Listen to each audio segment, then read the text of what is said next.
سب کیا روزہ چھوڑنا جرم نہیں ہے؟ یہ بتائیں کون سی ایسی چیز ہے جو قرآن و یہ حدیث کے آیت ذریعے جو سے ہے بہت غلط کوٹ کی کہ کیا حکومت کو یہ حق حاصل ہوگا کہ وہ میری استطاعت کا جائزہ بات لے؟ بہت غلط کہہ رہے ہیں کہ سوائے زکوٰۃ کے کوئی شے ہے ہی نہیں اسلام میں. ان کی بات پہ آپ نہیں ایگری مطلب کر رہے تاریخی ہیں؟ طور بالکل پہ نہیں کر کس رہا. میں آپ سے پوچھنا چاہوں گی کہ داڑھی جو ہے وہ تو سکھ بھی رکھتے ہیں اور یہودی بھی رکھتے ہیں. جاوید صاحب نے اس کا حوالہ نہیں دیا اس آیت کا. اہم ترین ہے بات یہ بار بار کہہ ناظرین رہے کی بھی اگر ہیں آپ اس وقت تحریریں کے پڑھیے، جہاد و قتال کو کنفیوز مت کیجیے. یہاں پر لوگ علم ہو گیا مطلبے ہیں، دیکھ رہے ہیں کیا ہو رہا ہے اس سے یہاں. پہلے عوام کو کہاں پتا چلا؟ ہمیں 10 دفعہ لعنت بھیجنی چاہیے اس کے اوپر. عصر حاضر میں بہت سے سوالات ہیں جو اسلامی ریاست سے متعلق لوگوں کے ذہنوں میں پیدا ہوتے ہیں. آج کے اس پروگرام میں ہم کوشش کریں گے کہ انہی سوالات کا جواب حاصل کریں. ڈاکٹر اسرار، سب سے پہلے میں آپ سے اپنا سوال کرنا چاہوں گی کہ اسلامی ریاست کیا ہوتی ہے؟ نحمدہ و نصلی علی رسولہ الکریم. میں بھی یہی چاہتا تھا کہ اسی بنیادی سوال سے ہماری گفتگو کا آغاز ہو کہ اسلامی ریاست جو ہے وہ تھیو ڈیموکریسی ہے. ڈیموکریسی اس لیے نہیں ہے کہ ڈیموکریسی کی بنیاد ہے پاپولر ساورنٹی، اور اسلامی ریاست میں ساورنٹی بلانگز ٹو گاڈ. تو ڈیموکریسی سے بنیادی طور پر علیحدہ ہو گئی. تھیوکریسی سے مراد ہے ایک مذہبی طبقے کی حکومت. یہ بھی اسلام میں نہیں ہے. اسلام میں کوئی پاپائیت نہیں ہے، کوئی برابرزم نہیں ہے. تھیو ڈیموکریسی اس اعتبار سے کہ اس میں امتزاج ہے. اصول دین کے ہوں گے، اسلام کے ہوں گے، اللہ اور اس کے رسول کے احکام کو ہوں گے، لیکن اس دائرے کے اندر ایک ڈیموکریسی ہوگی جس کو کہ قرآن کہتا ہے امرہم. جہاں اللہ اور اس کے رسول کا کوئی حکم نہیں ہے تو وہاں گویا کہ اللہ نے یہ لوگوں کے حوالے کر دیا ہے. امرہم ہے تو امرہم شورا بینہم، وہ آپس کے اندر شورا ہی کے ذریعے سے پھر امرہم کا تعین کریں گے. یہ نہیں ہوگا کہ کوئی ایک شخص کہے کہ میری رائے چلے گی، ہر حال میں میری بات مانی جائے گی. نہیں، بلکہ یہ کہ امرہم شورا بینہم. اب اس کے بعد میں آنا چاہتا ہوں کہ کارڈینل پرنسپلز کیا ہیں اسلامی ریاست میں. نمبر 1، ساورنٹی بلانگز ٹو گاڈ، ان الحکم الا للہ. ساورنٹی عوام کی نہیں ہے، ساورنٹی کسی شخص کی نہیں ہے، ساورنٹی اللہ کی ہے. لا یشرک فی حکمہ احدا، وہ اپنی اس حکومت کے اختیار میں کسی کو شامل کرنے کو تیار نہیں ہے. یہاں ساورنٹی کی بجائے ایک اصطلاح مولانا مودودی نے وضع کی اور وہ بہت صحیح تھی، وائس ریجنسی. لیکن انہوں نے کہا تھا popular voice regency. Popular sovereignty کے مقابلے میں پاپولر وائس ریجنسی، مجھے اس سے اختلاف ہے. دوسرے یہ کہ اس میں کوئی لیجسلیشن یہ طے ہوگا، کوئی لیجسلیشن قرآن اور سنت کے منافی نہیں ہو سکتی. یہ ہر لیول پر، اگر مرکزی حکومت ہے یا صوبائی حکومتیں ہیں یا آپ نیچے ڈسٹرکٹ لیول پر چلے آئے ہیں یا کاؤنٹی لیول پر جائیں، کسی لیول پر no legislation can be done repugnant to the Quran and the Sunnah. اچھا، یہ دونوں باتیں پاکستان میں اچیو ہو چکی ہیں تھیوریٹیکلی. تیسرے یہ کہ اب یہ سوال کہ کوئی شے کتاب و سنت کے منافی ہے یا نہیں ہے، who will do it؟ کیا علماء کا بورڈ بنے گا؟ ہمارے یہاں شروع میں ایک علماء بورڈ بنایا گیا تھا. پھر سوال پیدا ہوا کہ اگر ان کی بات بائنڈنگ ہو گئی تو پھر تو اس کا مطلب تھیوکریسی بن گئی، جیسے کہ اس وقت جو ہے ایران کے اندر ہے. پھر یہ کاؤنسل آف اسلامک آئیڈیالوجی بنائی گئی، اس کی بھی حیثیت کوئی بھی نہیں ہے سوائے سفارش کے. وہ کرتی رہے اور اس کی سفارشوں کے انبار لگ کر رہ گئے ہیں. وزارت مالیات ہو، وزارت قانون ہو، اس کے اندر، لیکن ان پہ عمل کسی پر نہیں ہوا. تو اس کے لیے شکل یہ ہے کہ جدید ریاست کے مطابق یہ جوڈیشری کے حوالے ہونا چاہیے. دستور میں یہ ہے کہ no legislation can be done repugnant to the Quran and the Sunnah, اور دستور کی جو ہے کسٹوڈین وہ ہائر جوڈیشری ہے. وہاں جا کر کوئی بھی شخص جو ہے وہ مقرر نہ کرے گی، لیکن ہر شہری کو حق حاصل ہوگا کہ وہ he can knock the door of the court. ہاں کہ جناب یہ پورا قانون یا اس کا یہ حصہ شریعت کے خلاف ہے. And let me prove my point. پھر وہاں پر جورس کاؤنسلز آ سکتے ہیں، وہاں پر جو ہے علماء آ سکتے ہیں، دانشور آ سکتے ہیں، بحثیں ہو سکتی ہیں، گفتگویں ہو سکتی ہیں. تو یہ ساری چیزیں، لیکن طے پھر فیصلہ اس کا بائنڈنگ ہوگا. ٹھیک. نمبر 4 وہ بات جو آپ نے پوچھی تھی، غیر مسلم جو ہے اسلامی ریاست میں پروٹیکٹڈ مائنورٹی ہے، فل سٹیزن نہیں ہے. اس لیے کہ لیجسلیشن کی بنیاد ہے قرآن اور سنت. وہ نہ قرآن کو مانتے نہ سنت کو مانتے. تو ظاہر بات ہے کہ لیجسلیٹو پروسیس میں ان کو کیسے شریک کیا جائے. اسی طریقے سے اسلامی ریاست کی جو ٹاپ پالیسی ہوگی وہ یہ ہوگی کہ یہ ریاست ایکسپینڈ کرے اور پوری دنیا میں اسلامی ریاست قائم ہو. کوئی غیر مسلم جو ہے وہ اس پالیسی کو سبسکرائب کر ہی نہیں سکتا. لہٰذا انہیں ہم دیں گے ایک پروٹیکٹڈ مائنورٹی کی حیثیت. ان کا پرسنل لا جو ہے پورا آزاد ہوگا، مذہبی آزادی ہوگی، ان کے جو معبد ہیں، عبادت گاہیں ہیں، ان کی مسجدوں سے زیادہ حفاظت کی جائے گی، ان کو اپنے بچوں کو تعلیم اپنے مرضی کے مطابق دینے کا حق ہوگا، کاروبار میں، پروفیشنز میں، ہر ایک میں وہ آ سکتے ہیں، پرسنل لاز ان کے، فوج میں بھی آنا چاہیں تو آ سکتے ہیں، لیکن لیجسلیچر میں نہیں ہوں گے، بلکہ ان کی علیحدہ باڈیز بنا دی جائیں گی، وہ الیکٹ کریں اپنے نمائندے، تاکہ ان کے جو پرابلمز ہوں ان کو کبھی وہ حکومت کے سامنے رکھنا چاہیں تو، اور حکومت ان سے بات چیت کرنا چاہے تو ان کے لیے وہ باڈیز فراہم ہوں۔ غامدی صاحب، میں چاہوں گی کہ آپ اپنے اسلامی ریاست کے نقطے چند سمرائز کر کے ہمارے اسلامی ریاست کے لیے جو اصول قرآن مجید میں بیان ہوئے ہیں وہ بنیادی طور پر 5 ہیں۔ ان میں سے پہلا اصول یہ ہے کہ مسلمان جس طرح اپنی انفرادی زندگی میں اس کے پابند ہیں کہ وہ اللہ اور رسول کے احکام کی اطاعت کریں، اسی طرح اجتماعی زندگی میں بھی اس کے پابند ہیں۔ اگر اللہ اور رسول نے کوئی حکم اجتماعی زندگی کے بارے میں دیا ہے تو اس سے نہ ان کا کوئی حکمران انحراف کر سکتا ہے، نہ ان کی کوئی پارلیمان انحراف کر سکتی ہے، وہ اس بات کے پابند ہیں کہ اسے سامنے سر تسلیم خم کر دیں۔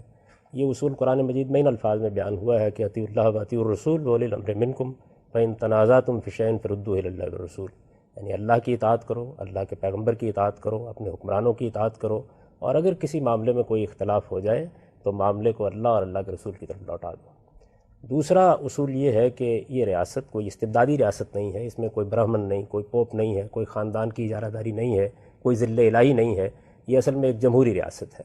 اس میں تمام معاملات امرہم شورا بینہم کے اصول پر طے ہوں گے، اور اگر کسی جگہ کوئی اختلاف ہوگا تو فصل نزاعات کے لیے اکثریت کی رائے کو فیصلہ کن مان لیا جائے گا۔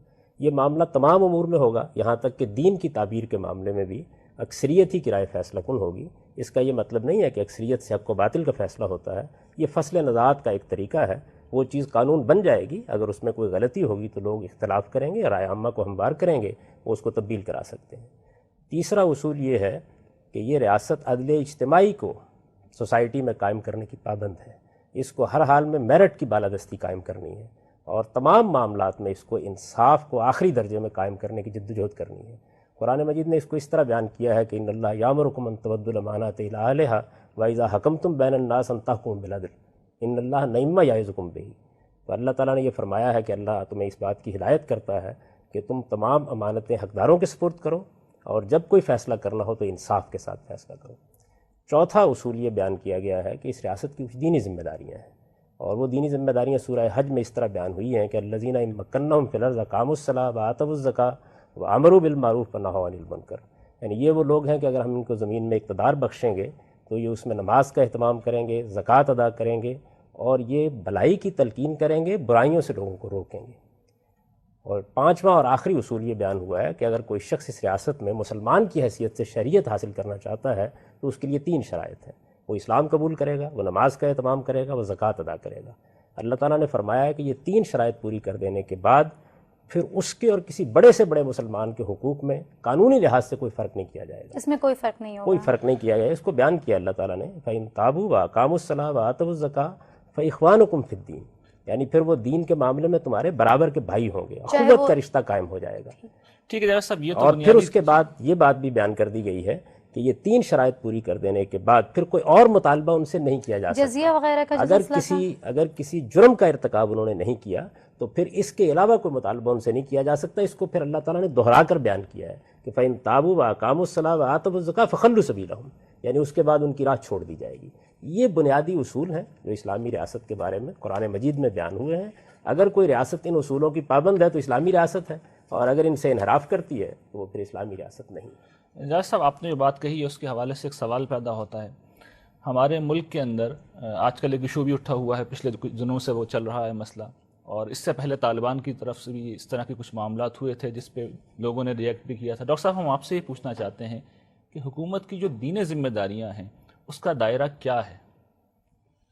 دیکھیے، آپ نے جیسے پہلے کہا تھا کہ جو کچھ فرمائیں گے جاوید غامدی صاحب، اس پر بھی پھر آپ مجھے کمنٹ کرنے کا حق دیں۔ جی آپ بالکل اپنا۔ تو میں عرض کروں گا کہ جو 5 اصول انہوں نے بیان کیے ہیں، اختصار اور اجمال کے اعتبار سے تو ان پر اتفاق ہے، لیکن بعض چیزوں میں شدید اختلاف ہے۔ ٹھیک، مطلب یہ ہے کہ فیصلہ اگر ہوگا دین کی تعبیر کا، کیونکہ کتاب و سنت فائنل ہے، سپریم لا ہے، ٹھیک، ان کی تعبیر ہوگی تو یہ نہیں کہ میجورٹی کا فیصلہ اس کے اندر جو ہے وہ فیصلہ کن ہوگا، لیکن ٹیکنیکل ایشو ہے۔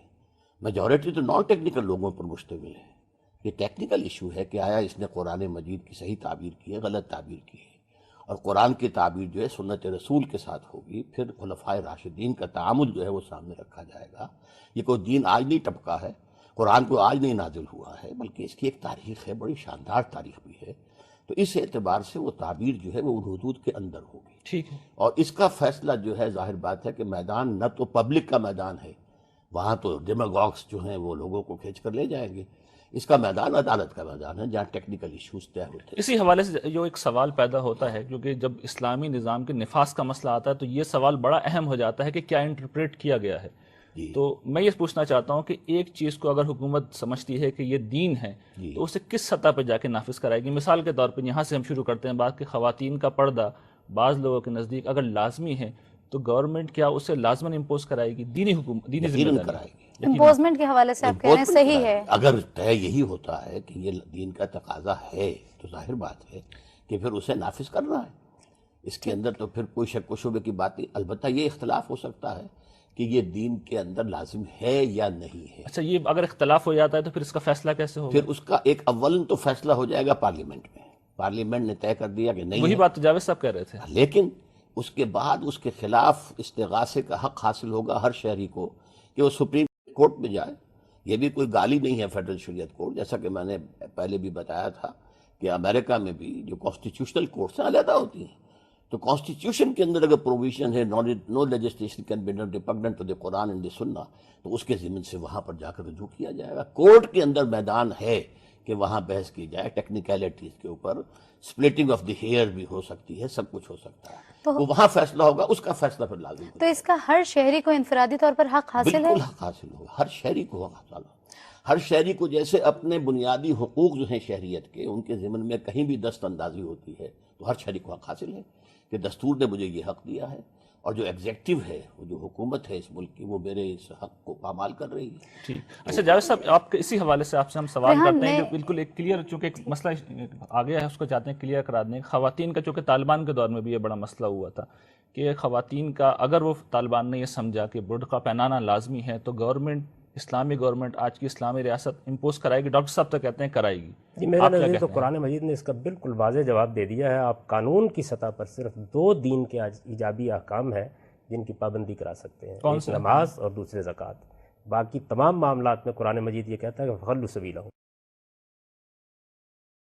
آپ اگر سمجھتے ہیں کہ پردہ دین کا حکم ہے، داڑھی دین کا حکم ہے، تو یہ تبلیغ و تلقین کا موضوع ہے۔ ریاست قانون کی سطح پر، اگر مجھے اجازت دیں میں اپنی بات پوری کر لوں، ریاست قانون کی سطح پر قرآن مجید بالکل واضح ہے کہ اس کے علاوہ کسی چیز کا پابند نہیں کر سکتی۔ باقی تمام امور میں تبلیغ و تلقین کا طریقہ ہوگا، جتنے بھی امور ہیں۔ اسی وجہ سے قرآن مجید نے ان دونوں ایجابی احکام کو صراحت کے ساتھ بیان کر دیا ہے، اور پھر یہ حکم دیا ہے کہ فخلوا سبیلہم۔ اور میں یہ آپ سے عرض کرتا ہوں کہ یہ اللہ کا بڑا احسان ہے ہمارے اوپر کہ اس نے یہ حدود معین کر دیے ہیں، ورنہ تو حکومت ہر طرح کی تعبیرات کو سوسائٹی کے ایک ایک فرد پر نافذ کرنا شروع کر دے گی۔ کچھ چیزیں وہ ہیں جو مجھے اللہ کے حکم کے تحت اپنانی ہیں، کچھ چیزیں وہ ہیں جن کو آپ مجھے تبلیغ تلقین کے ذریعے سے ترغیب دے سکتے ہیں، اور کچھ چیزیں وہ ہیں کہ جو قانون کی طاقت سے نافذ کی جا سکتی ہیں۔ تو قانون کی طاقت سے ایک تو جرائم کو روکا جاتا ہے، وہ معروف منکر کی بحث ہے، وہ اگر آپ اٹھائیں گے تو میں عرض کر دوں گا، اور باقی ایجابی احکام جو دین کے ہیں وہ کیا صرف روزہ 2 چھوڑنا جرم نہیں ہے؟ یہ بتائیے، روزہ چھوڑنا کیا جرم نہیں ہے؟ جی بالکل، خدا تعالیٰ کے نزدیک گناہ ہے، لیکن اس کے معاملے میں ریاست کوئی مداخلت نہیں کر سکتی۔ اگر اچھا کھلے عام کوئی شخص کھانا کھاتا ہے تو اسے نہیں روکا جائے گا؟ یہ بالکل دوسری چیز ہے۔ یہ تو وہ قوانین ہوتے ہیں کہ جن میں آپ دوسروں کے یا بعض چیزوں کے احترام کے کچھ قوانین نافذ کرتے ہیں، لیکن مجھے بالجبر روزہ نہیں رکھوا سکتی حکومت، مجھے بالجبر حج پر نہیں بھیج سکتی کہ میری استطاعت کا حساب لگائے اور مجھ سے فحاشی یہ کا کوئی کہیں کہ تم ارتکاب اس کرتا وقت ہے، استطاعت مرد و رکھتے زن تمہارے۔ ساتھ گھومتے ہیں، ہم انہیں نہیں روکیں گے، یہ کیسے ممکن ہے؟ دیکھیے بات یہ ہے کہ اب یہ معروف منکر کی اگر آپ بحث چھیڑتے ہیں تو میں آپ سے یہ عرض کروں گا کہ معروف منکر کیا چیز ہے۔ معروف اور منکر یہ ہے کہ وہ چیزیں جو مسلمہ طور پر اچھائی سمجھی جاتی ہیں ان کی تلقین کی جائے گی، وہ چیزیں جو مسلمہ طور پر برائی سمجھی جاتی ہیں ان سے روکا جائے گا۔ پھر اس کی 2 صورتیں ہیں، بعض چیزیں تبلیغ و تلقینی کا موضوع بن سکتی ہیں، اور بعض چیزیں ایسی ہیں جو قابل دست اندازی پولیس ہو سکتی ہیں۔ اب بھی آپ کی پولیس کو بہت سے معاملات میں کارروائی کرنے کا اختیار ہے، وہ شراب پینے والے کو روک سکتی ہے، اگر کسی پارک میں کوئی لڑکا لڑکی بیٹھے ہوئے ان سے بعض اوقات نکاح نامے تک طلب کر لیتی ہے۔ آپ نے قانون بنایا کہ وہ کھانا کھانے کے معاملے میں برات کے موقع کے اوپر کارروائی کر سکتی ہے، تو تو اس طرح کے جتنے قوانین آپ بنانا چاہتے ہیں وہ آپ پارلیمنٹ پہ لائیں گے، وہاں ایکٹ بنے گا. یعنی آپ کے پولیس نزدیک اس کی ایجابی پابند چیزیں ہوگی. صرف دو ہیں؟ ایجابی چیزیں دین کے لحاظ سے صرف دو ہیں جن پر قانون کے لحاظ سے کارروائی ہو سکتی ہے. سیدنا ابوبکر صدیق رضی اللہ عنہ نے اس موقع پر جو الفاظ کہے تھے وہ ابوبکر جساس نے نقل کیے ہیں. انہوں نے فرمایا تھا کہ قانون کی سطح پر یہ 3 مطالبات ہیں، لا اکثر دونہن ولا اصل فوقہن، میں ان سے ایک زائد مطالبہ نہیں کروں گا، ان میں کبھی کمی نہیں کروں گا. اس میں باقی ڈاکٹر صاحب صاحب سے کا ان کی نقطہ رائے لے مختلف لیتے ہو ہیں، سکتا کیونکہ جاوید صاحب نے ایک آیت کوٹ کی ہے بار بار. اس میں تو میرے آپ نزدیک اپنے نقطہ نظر کے حق میں کون سی ایسی میرے چیز ہے جو نزدیک قرآن و یہ حدیث کے آیت ذخیرے جو سے؟ ہے بہت غلط کوٹ کی جا رہی ہے. اچھا اس آیت کا پس منظر یہ ہے جی فرمائیے. کہ یہ طے کر دیا گیا تھا کہ اب فلاں مدت تک جو بھی بنی اسماعیل میں سے ایمان نہیں لائے گا وہ قتل کر دیا جائے گا. براۃ من اللہ ورسولہ الی الذین عاہدتم، جن سے بھی مشرکین سے معاہدے تھے وہ ختم کیے جا رہے ہیں. اب کوئی معاہدہ کسی کے ساتھ نہیں رہے گا. جن کے ساتھ کوئی مدت کے مطابق معاہدہ ہے، مدت پوری ہوگی ختم ہو جائے گا، دوبارہ رینیو نہیں ہوگا. جن کے ساتھ بغیر مدت کا معاہدہ ہے تو وہ 4 مہینے ہیں بس. اس کے بعد اگر بنی اسماعیل میں سے کوئی ایمان نہیں لایا قتل کر دیا. اس کے لیے حد مقرر کی گئی ہے کہ اس میں کون شخص مستثنیٰ ہوگا جو 3 شرطیں پوری کرے کہ نماز اور روزہ اور زکوٰۃ اور کلمہ شہادت ایمان لائے. اس پر اس کے بعد ان کو چھوڑ دیں. خلو سبیلہ، انہیں پکڑو گے نہیں، ورنہ اس سے پہلے کیا ہے، ان کا محاصرہ کرو، ان کے لیے تم رصدگاہوں میں بیٹھو اور ان کو مارو جہاں پاؤ. فاقتلوہم حیث ثقفتموہم، انہیں قتل کرو جہاں بھی پاؤ. اچھا، یہ تو ان کی بات پر تنقید ہو گئی، آپ پازیٹیولی کس طرح بیان پازیٹیولی کرتے نمبر 2 بات یہ ہے کہ اسلام کے اندر امر بالمعروف نہی عن المنکر جو ہے حکومت کا کام نافذ کرنا بھی ہے. یہ تلقین تو مولویوں کا کام ہے، علماء کا کام ہے. اسلامی حکومت نہیں ہے تو علماء کریں گے، صوفیاء کریں گے، اور لوگ جو ہیں مصلحین اس کریں میں گے. ڈاکٹر صاحب ایک تلقین نہیں، سوال، حکومت مطلب اب جو حکم دیا مسئلہ جائے گا یہ اس جو بات کہہ کا. رہے ہیں کہ سوائے 3 کے کسی چیز پر لازم نہیں کیا جائے گا، کیا جو قانون وراثت ہے وہ نافذ نہیں کیا جائے گا؟ اگر تقسیم نہیں ہو رہی ہے قانون وراثت کے مطابق تو پکڑا نہیں جائے گا ان کو. شریعت کے احکام جتنے بھی ہیں، شریعت کے جتنے احکام ہیں، اور وہ شریعت کے صرف لفظی طور پر احکام نہیں، شریعت کے in the spirit, in the letter and spirit, شریعت قرآن اور سنت، ان دونوں یہ کے بڑا اچھا احکام کی سوال تنفیذ ڈاکٹر کی صاحب نے جائے. ریز کیا ہے کہ قانون وراثت کے نافذ نہیں کرایا جائے گا. ہم تو کہتے یہ ہیں یقیناً کرانا بہت چاہیے. اچھا سوال ہے اور میں اس کا جواب عرض کرتا ہوں. دیکھیے بات یہ ہے کہ قانون وراثت کا تعلق میرے پرسنل قانون سے ہے، میں اس پر پابندی کے ساتھ عمل کرتا ہوں. اگر میں اس کی خلاف ورزی کرتا ہوں تو کچھ لوگوں کے حقوق تلف ہوتے ہیں. یہ حق تلفی کا مقدمہ ہے جو جاتا ہے اور جرم کی سزا میں عدالت پھر اس کو نافذ کرتی ہے. دیکھیے ایک چیز ہے کسی معاملے میں کسی کا حق تلف ہو جانا، اور ایک چیز ہے وہ معاملات جو میری ذات سے متعلق ہیں ان کے بارے میں حکومت کا مداخلت کرنا. یہ 2 الگ الگ باتیں مطلب ہیں. پرسنل میں آپ کہہ رہے کہتا ہیں ہوں کہ کہ علیحدہ ہے. حکومت مجھے پابند نہیں کر سکتی، کوئی اسلامی حکومت بھی، کہ تم روزانہ 1 روح افزا گلاس پیا کرو. معقول بات ہے نا، نہیں پابند کر سکتی. جن ایجابی احکام، میں نے بار بار یہ لفظ استعمال کیا ہے، جب کوئی کسی قانون کی خلاف ورزی کرتا ہے اور اس کے نتیجے میں دوسرے کا حق تلف ہو جاتا ہے، وراثت میں کچھ حقوق قائم ہوتے ہیں، تب مقدمہ قائم ہوتا ہے، ورنہ عام حالات میں یہ کوئی حکومت کے نافذ کرنے کا کام نہیں ہے. نہیں، میں مقدمہ اپنی قائم کرنے جائیداد کا ہے معاملہ. اگر فرض کیجئے کہ کوئی ایسے احکام ہیں کہ جن کا تعلق مفاد عامہ سے ہے، کسی ایک شخص کا جو ہے کوئی حق تلف نہیں ہوا، اس کو اس کی کوئی مثال اس کو سوء میں لے گے لوگ. تو جو بھی نہیں، جو بات جاوید صاحب کی بات مجھے سمجھ میں آئی ہے وہ یہ کہ مثال کے طور پر گورنمنٹ کسی کو سچ بولنے پہ مجبور نہیں کر سکتی، کیونکہ یہ تو کہلوایا نہیں جا سکتا. یعنی میں جھوٹ بولنے پر سزا تو دے سکتی ہے. یہ وہی چیز ہے جو کہہ رہے ہیں کہ ایجابی قوانین، یعنی جو میرے خیال سے اگر میں ہو جی سکتا میں نے غلط بار سمجھا بار ہوں یہ تو میری لفظ اگر بات- مجھے اجازت دیں تو استعمال کیا ہے کہ دیکھیے ایک ہے کہ ایک شخص نے کسی جرم کا ارتکاب کیا ہے. جب وہ جرم کا ارتکاب کرتا ہے تو وہ اپنے بنیادی حقوق سے محروم ہو جاتا ہے. اس وقت اس کو جیل میں بھی ڈالا جاتا ہے، اس کی داروگیر بھی کی جاتی ہے. اور ایک چیز یہ ہے کہ آپ ایجابی طور پر کس چیز کا پابند کرتے ہیں. تو ایجابی طور پر اللہ تعالیٰ نے واضح کر دیا ہے کہ دین کے یہ 2 احکام ہیں جن میں اسٹیٹ مداخلت کر سکتی ہے، وہ بھی کر سکتی ہے، یہ بیان کیا ہے. باقی جتنے امور ہیں ان میں جرم ہوگا تو ٹھیک ہے، کارروائی ہوگی. یہ تو آپ بیان میرا کیا مال گیا کھا ہے لیتے کہ ہیں. جو یہ بھی پورا نہیں کریں گے وہ قتل کیے جائیں گے، جو نہیں پورا کریں گے قتل کیے جائیں گے. یہ ہے اصل پس منظر جو ہے. پہلی 6 آیات جو ہیں سورہ جی میں اس پر بھی اگر اجازت ہو تو میں اس پر تبصرہ کر دوں. دیکھیے بات یہ ہے کہ جس وقت اللہ تعالیٰ نے ان کو آزادی دی اور یہ کہا کہ تم اس ریاست کے اندر مسلمان کے حقوق تب حاصل کر سکتے ہو، ان کے لیے موت کی سزا تھی، یہ ڈاکٹر صاحب نے بالکل درست فرمایا، لیکن بچ اس صورت میں سکتے یہ 3 شرائط پوری کر دو. جب ان کے لیے یہ 3 ہے تو کسی اور کے لیے سے زائد کیسے ہو سکتی؟ قانون کے لحاظ سے اصل میں یہی 3 چیزیں ہیں. آپ نے اسلام قبول کیا، آپ مسلمان ہیں. آپ نماز پڑھتے ہیں، ہمیں کوئی حق نہیں کہ ہم آپ کے بارے میں کوئی دوسری رائے قائم کریں. آپ زکوٰۃ دیتے ہیں، حکومت اس کو آپ سے بالجبر لے سکتی ہے.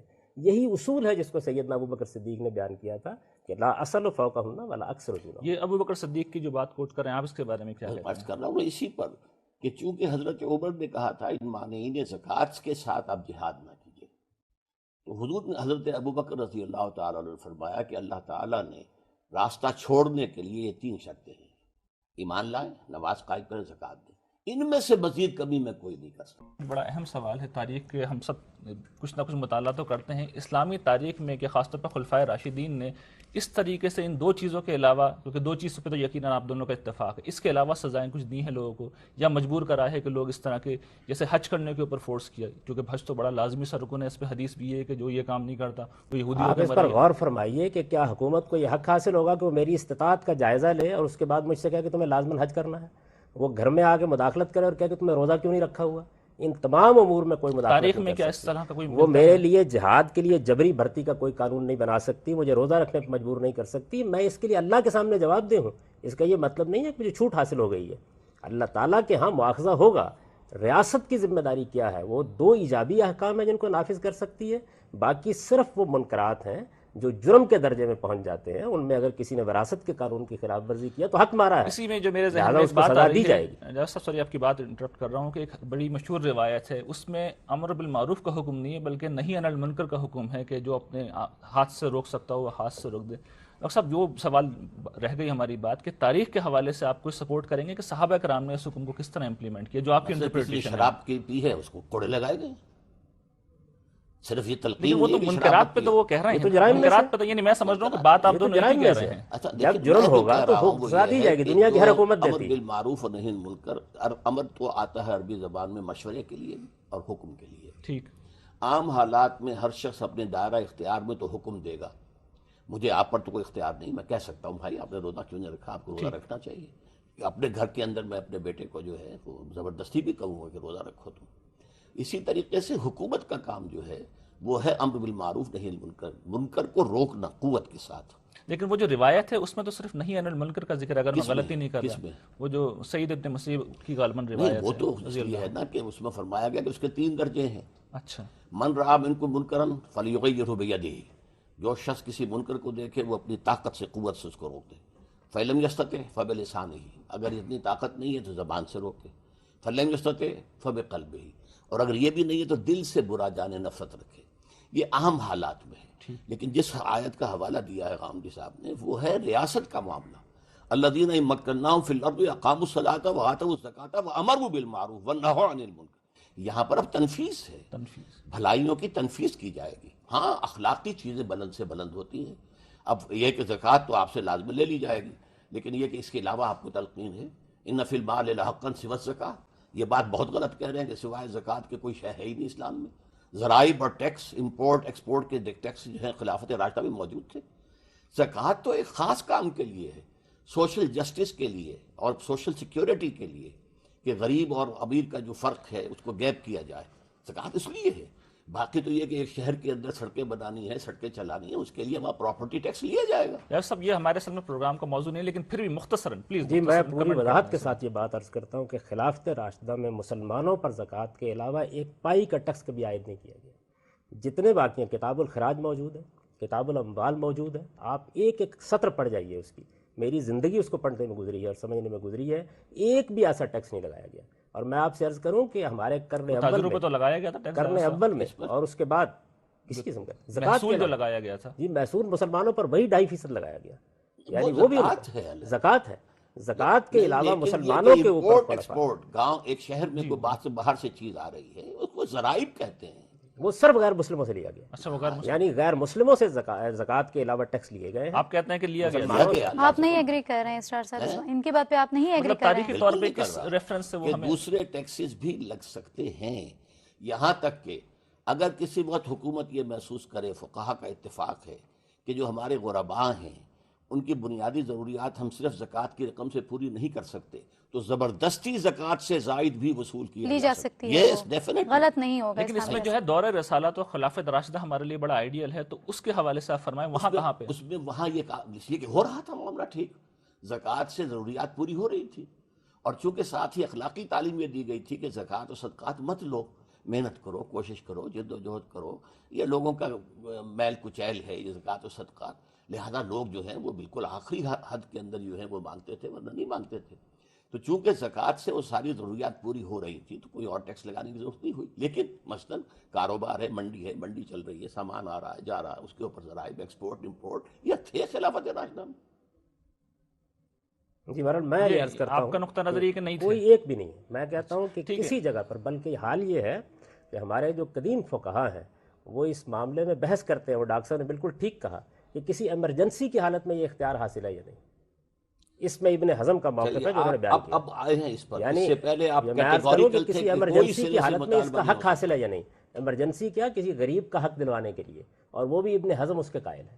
باقی لوگ اس معاملے میں بالکل واضح ہے. بلکہ پہلے دور میں تو یہ رہا ہے کہ اگر کوئی ٹیکس عائد کرنے والی حکومت ہے تو وہ غیر اسلامی حکومت ہے. اللہ تعالیٰ نے اس کی حدود مقرر کر دی ہیں. یہ ذرائع وشور جن کا ذکر آتا ہے، آپ پڑھ لیجئے کتاب الخراج ساری کی ساری، اس میں امام ابو یوسف نے سب کو جمع کر دیا ہے.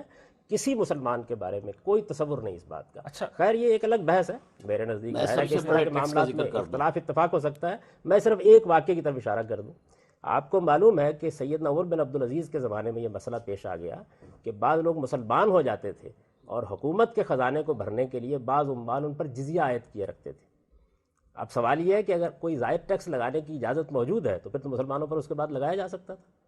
انہوں نے اس کے بعد اس کو بنا کیا اور یہ کہا کہ رسول اللہ صلی اللہ علیہ وسلم تحصیلدار بنا کر نہیں بھیجے گئے تھے، خدا کے دائی بنا کر بھیجے گئے تھے، اور جزیے کو ختم کرا دیا. کسی مسلمان کے اوپر اس کے بعد یہ سوال نہیں تھا. آپ اس بارے میں کیا کہتے ہیں؟ ظاہر بات ہے مسلمان پر جزیہ نہیں ہے. مسلمان ہو گیا تو جزیہ ختم. تو حکومت کو ضرورت نہیں ہے پھر وہ تو کرتی کہ وہ جزیہ ان سے لینا بند کر دیتی، کوئی اور ٹیکس عائد کر دے. مسلمانوں سے لے کے اس پہ میرا خیال یہ ہے کہ آپ دونوں حضرات کا نقطہ نظر سامنے آ میں گیا. آپ کے سامنے ان فی المال حقاً سے بس زکوٰۃ کے بارے میں میں یہ عرض کر دوں کہ اس کا تعلق انفرادی زندگی سے ہے. اس کا مطلب یہ ہے کہ تم زکوٰۃ ادا کرنے دینے کے بعد یہ خیال نہ کرو کہ اللہ کے حقوق ختم ہو گئے ہیں. رشتہ داروں کے، اعزاء کے، اقربا کے انفاق کے معاملے میں حقوق اسی طرح تمہارے اوپر موجود ہے. دیکھیے ایک مثال ایک ہے ریاست کا حق اور ایک ہے فرد کے اوپر. وہ جرم بن جاتا ہے.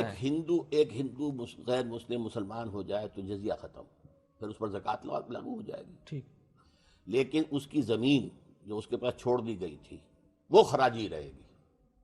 وہ چاہے اسلام لے آئے، اس کی زمین جو ہے عشری نہیں ہوگی، ملکیت ہی نہیں ہوگی، وہ حکومت کی جو ہے ملکیت رہے گی. حکومت اس میں سے خراج لے گی. حسبہ بل کے بارے میں آپ کیا کہیں گے ڈاکٹر اسرار؟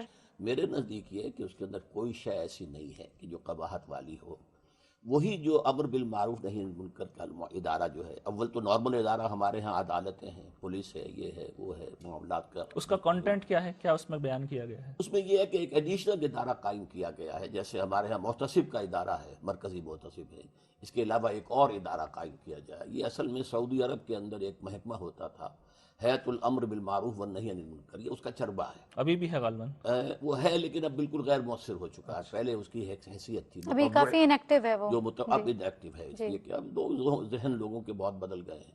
تو اسی طرح کا ایک وہ قائم کرنا چاہتے ہیں. باقی چونکہ پہلے آپ نے نہیں بتایا تھا تو میں اس کا مطالعہ کر کے تو نہیں آیا ہوں. لیکن یہ ہے کہ کوئی اس طرح کا ادارہ بنانا میرے نزدیک نہ خلاف عقل ہے نہ خلاف قانون ہے.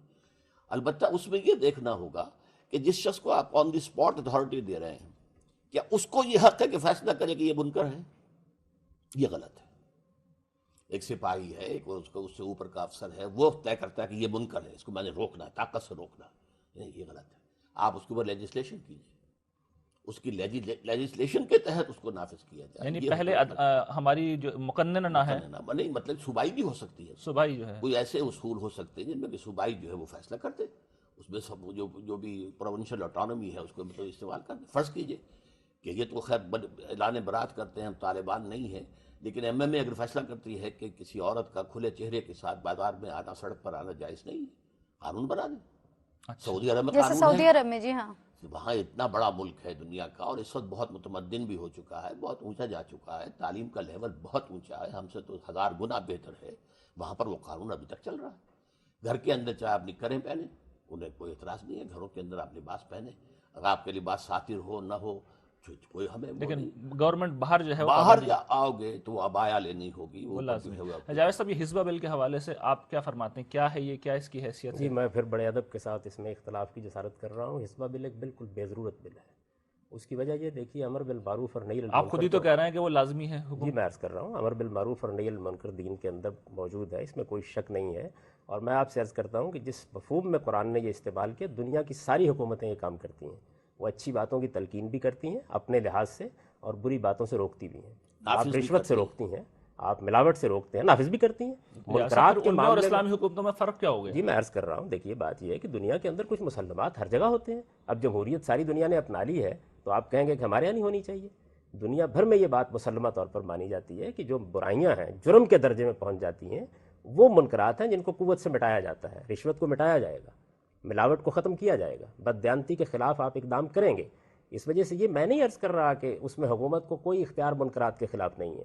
دیکھیے بات یہ ہے کہ کچھ چیزیں ایسی ہیں کہ جن میں تبلیغ و تلقین کا طریقہ ہی صحیح ہوگا، ان کے لیے قرآن مجید نے جو حکم دیا ہے، نبی صلی اللہ علیہ وسلم نے اس کے مطابق جمعہ کے ممبر کو عمراء کے لیے خاص کر دیا ہے، ارباب حل وقت کے لیے خاص کر دیا ہے، وہ آئیں وہاں پہ اور تبلیغ و تلقین کریں۔ سرحد کی حکومت کو سب سے پہلا کام تو یہ کرنا چاہیے تھا کہ وہ خلافت راشدہ کی اس روایت کو بحال کرتی کہ جمعہ کے ممبر کو ان مولویوں سے چھینا جاتا اور ریاست کو لوٹایا جاتا، حکمران وہاں جاتے اور وہاں جا کے تبلیغ تلقین کرتے۔ اس کے بعد آپ کی پولیس موجود ہے، پولیس میں بہت سی چیزیں ہیں جو قابل دست اندازی پولیس ہے۔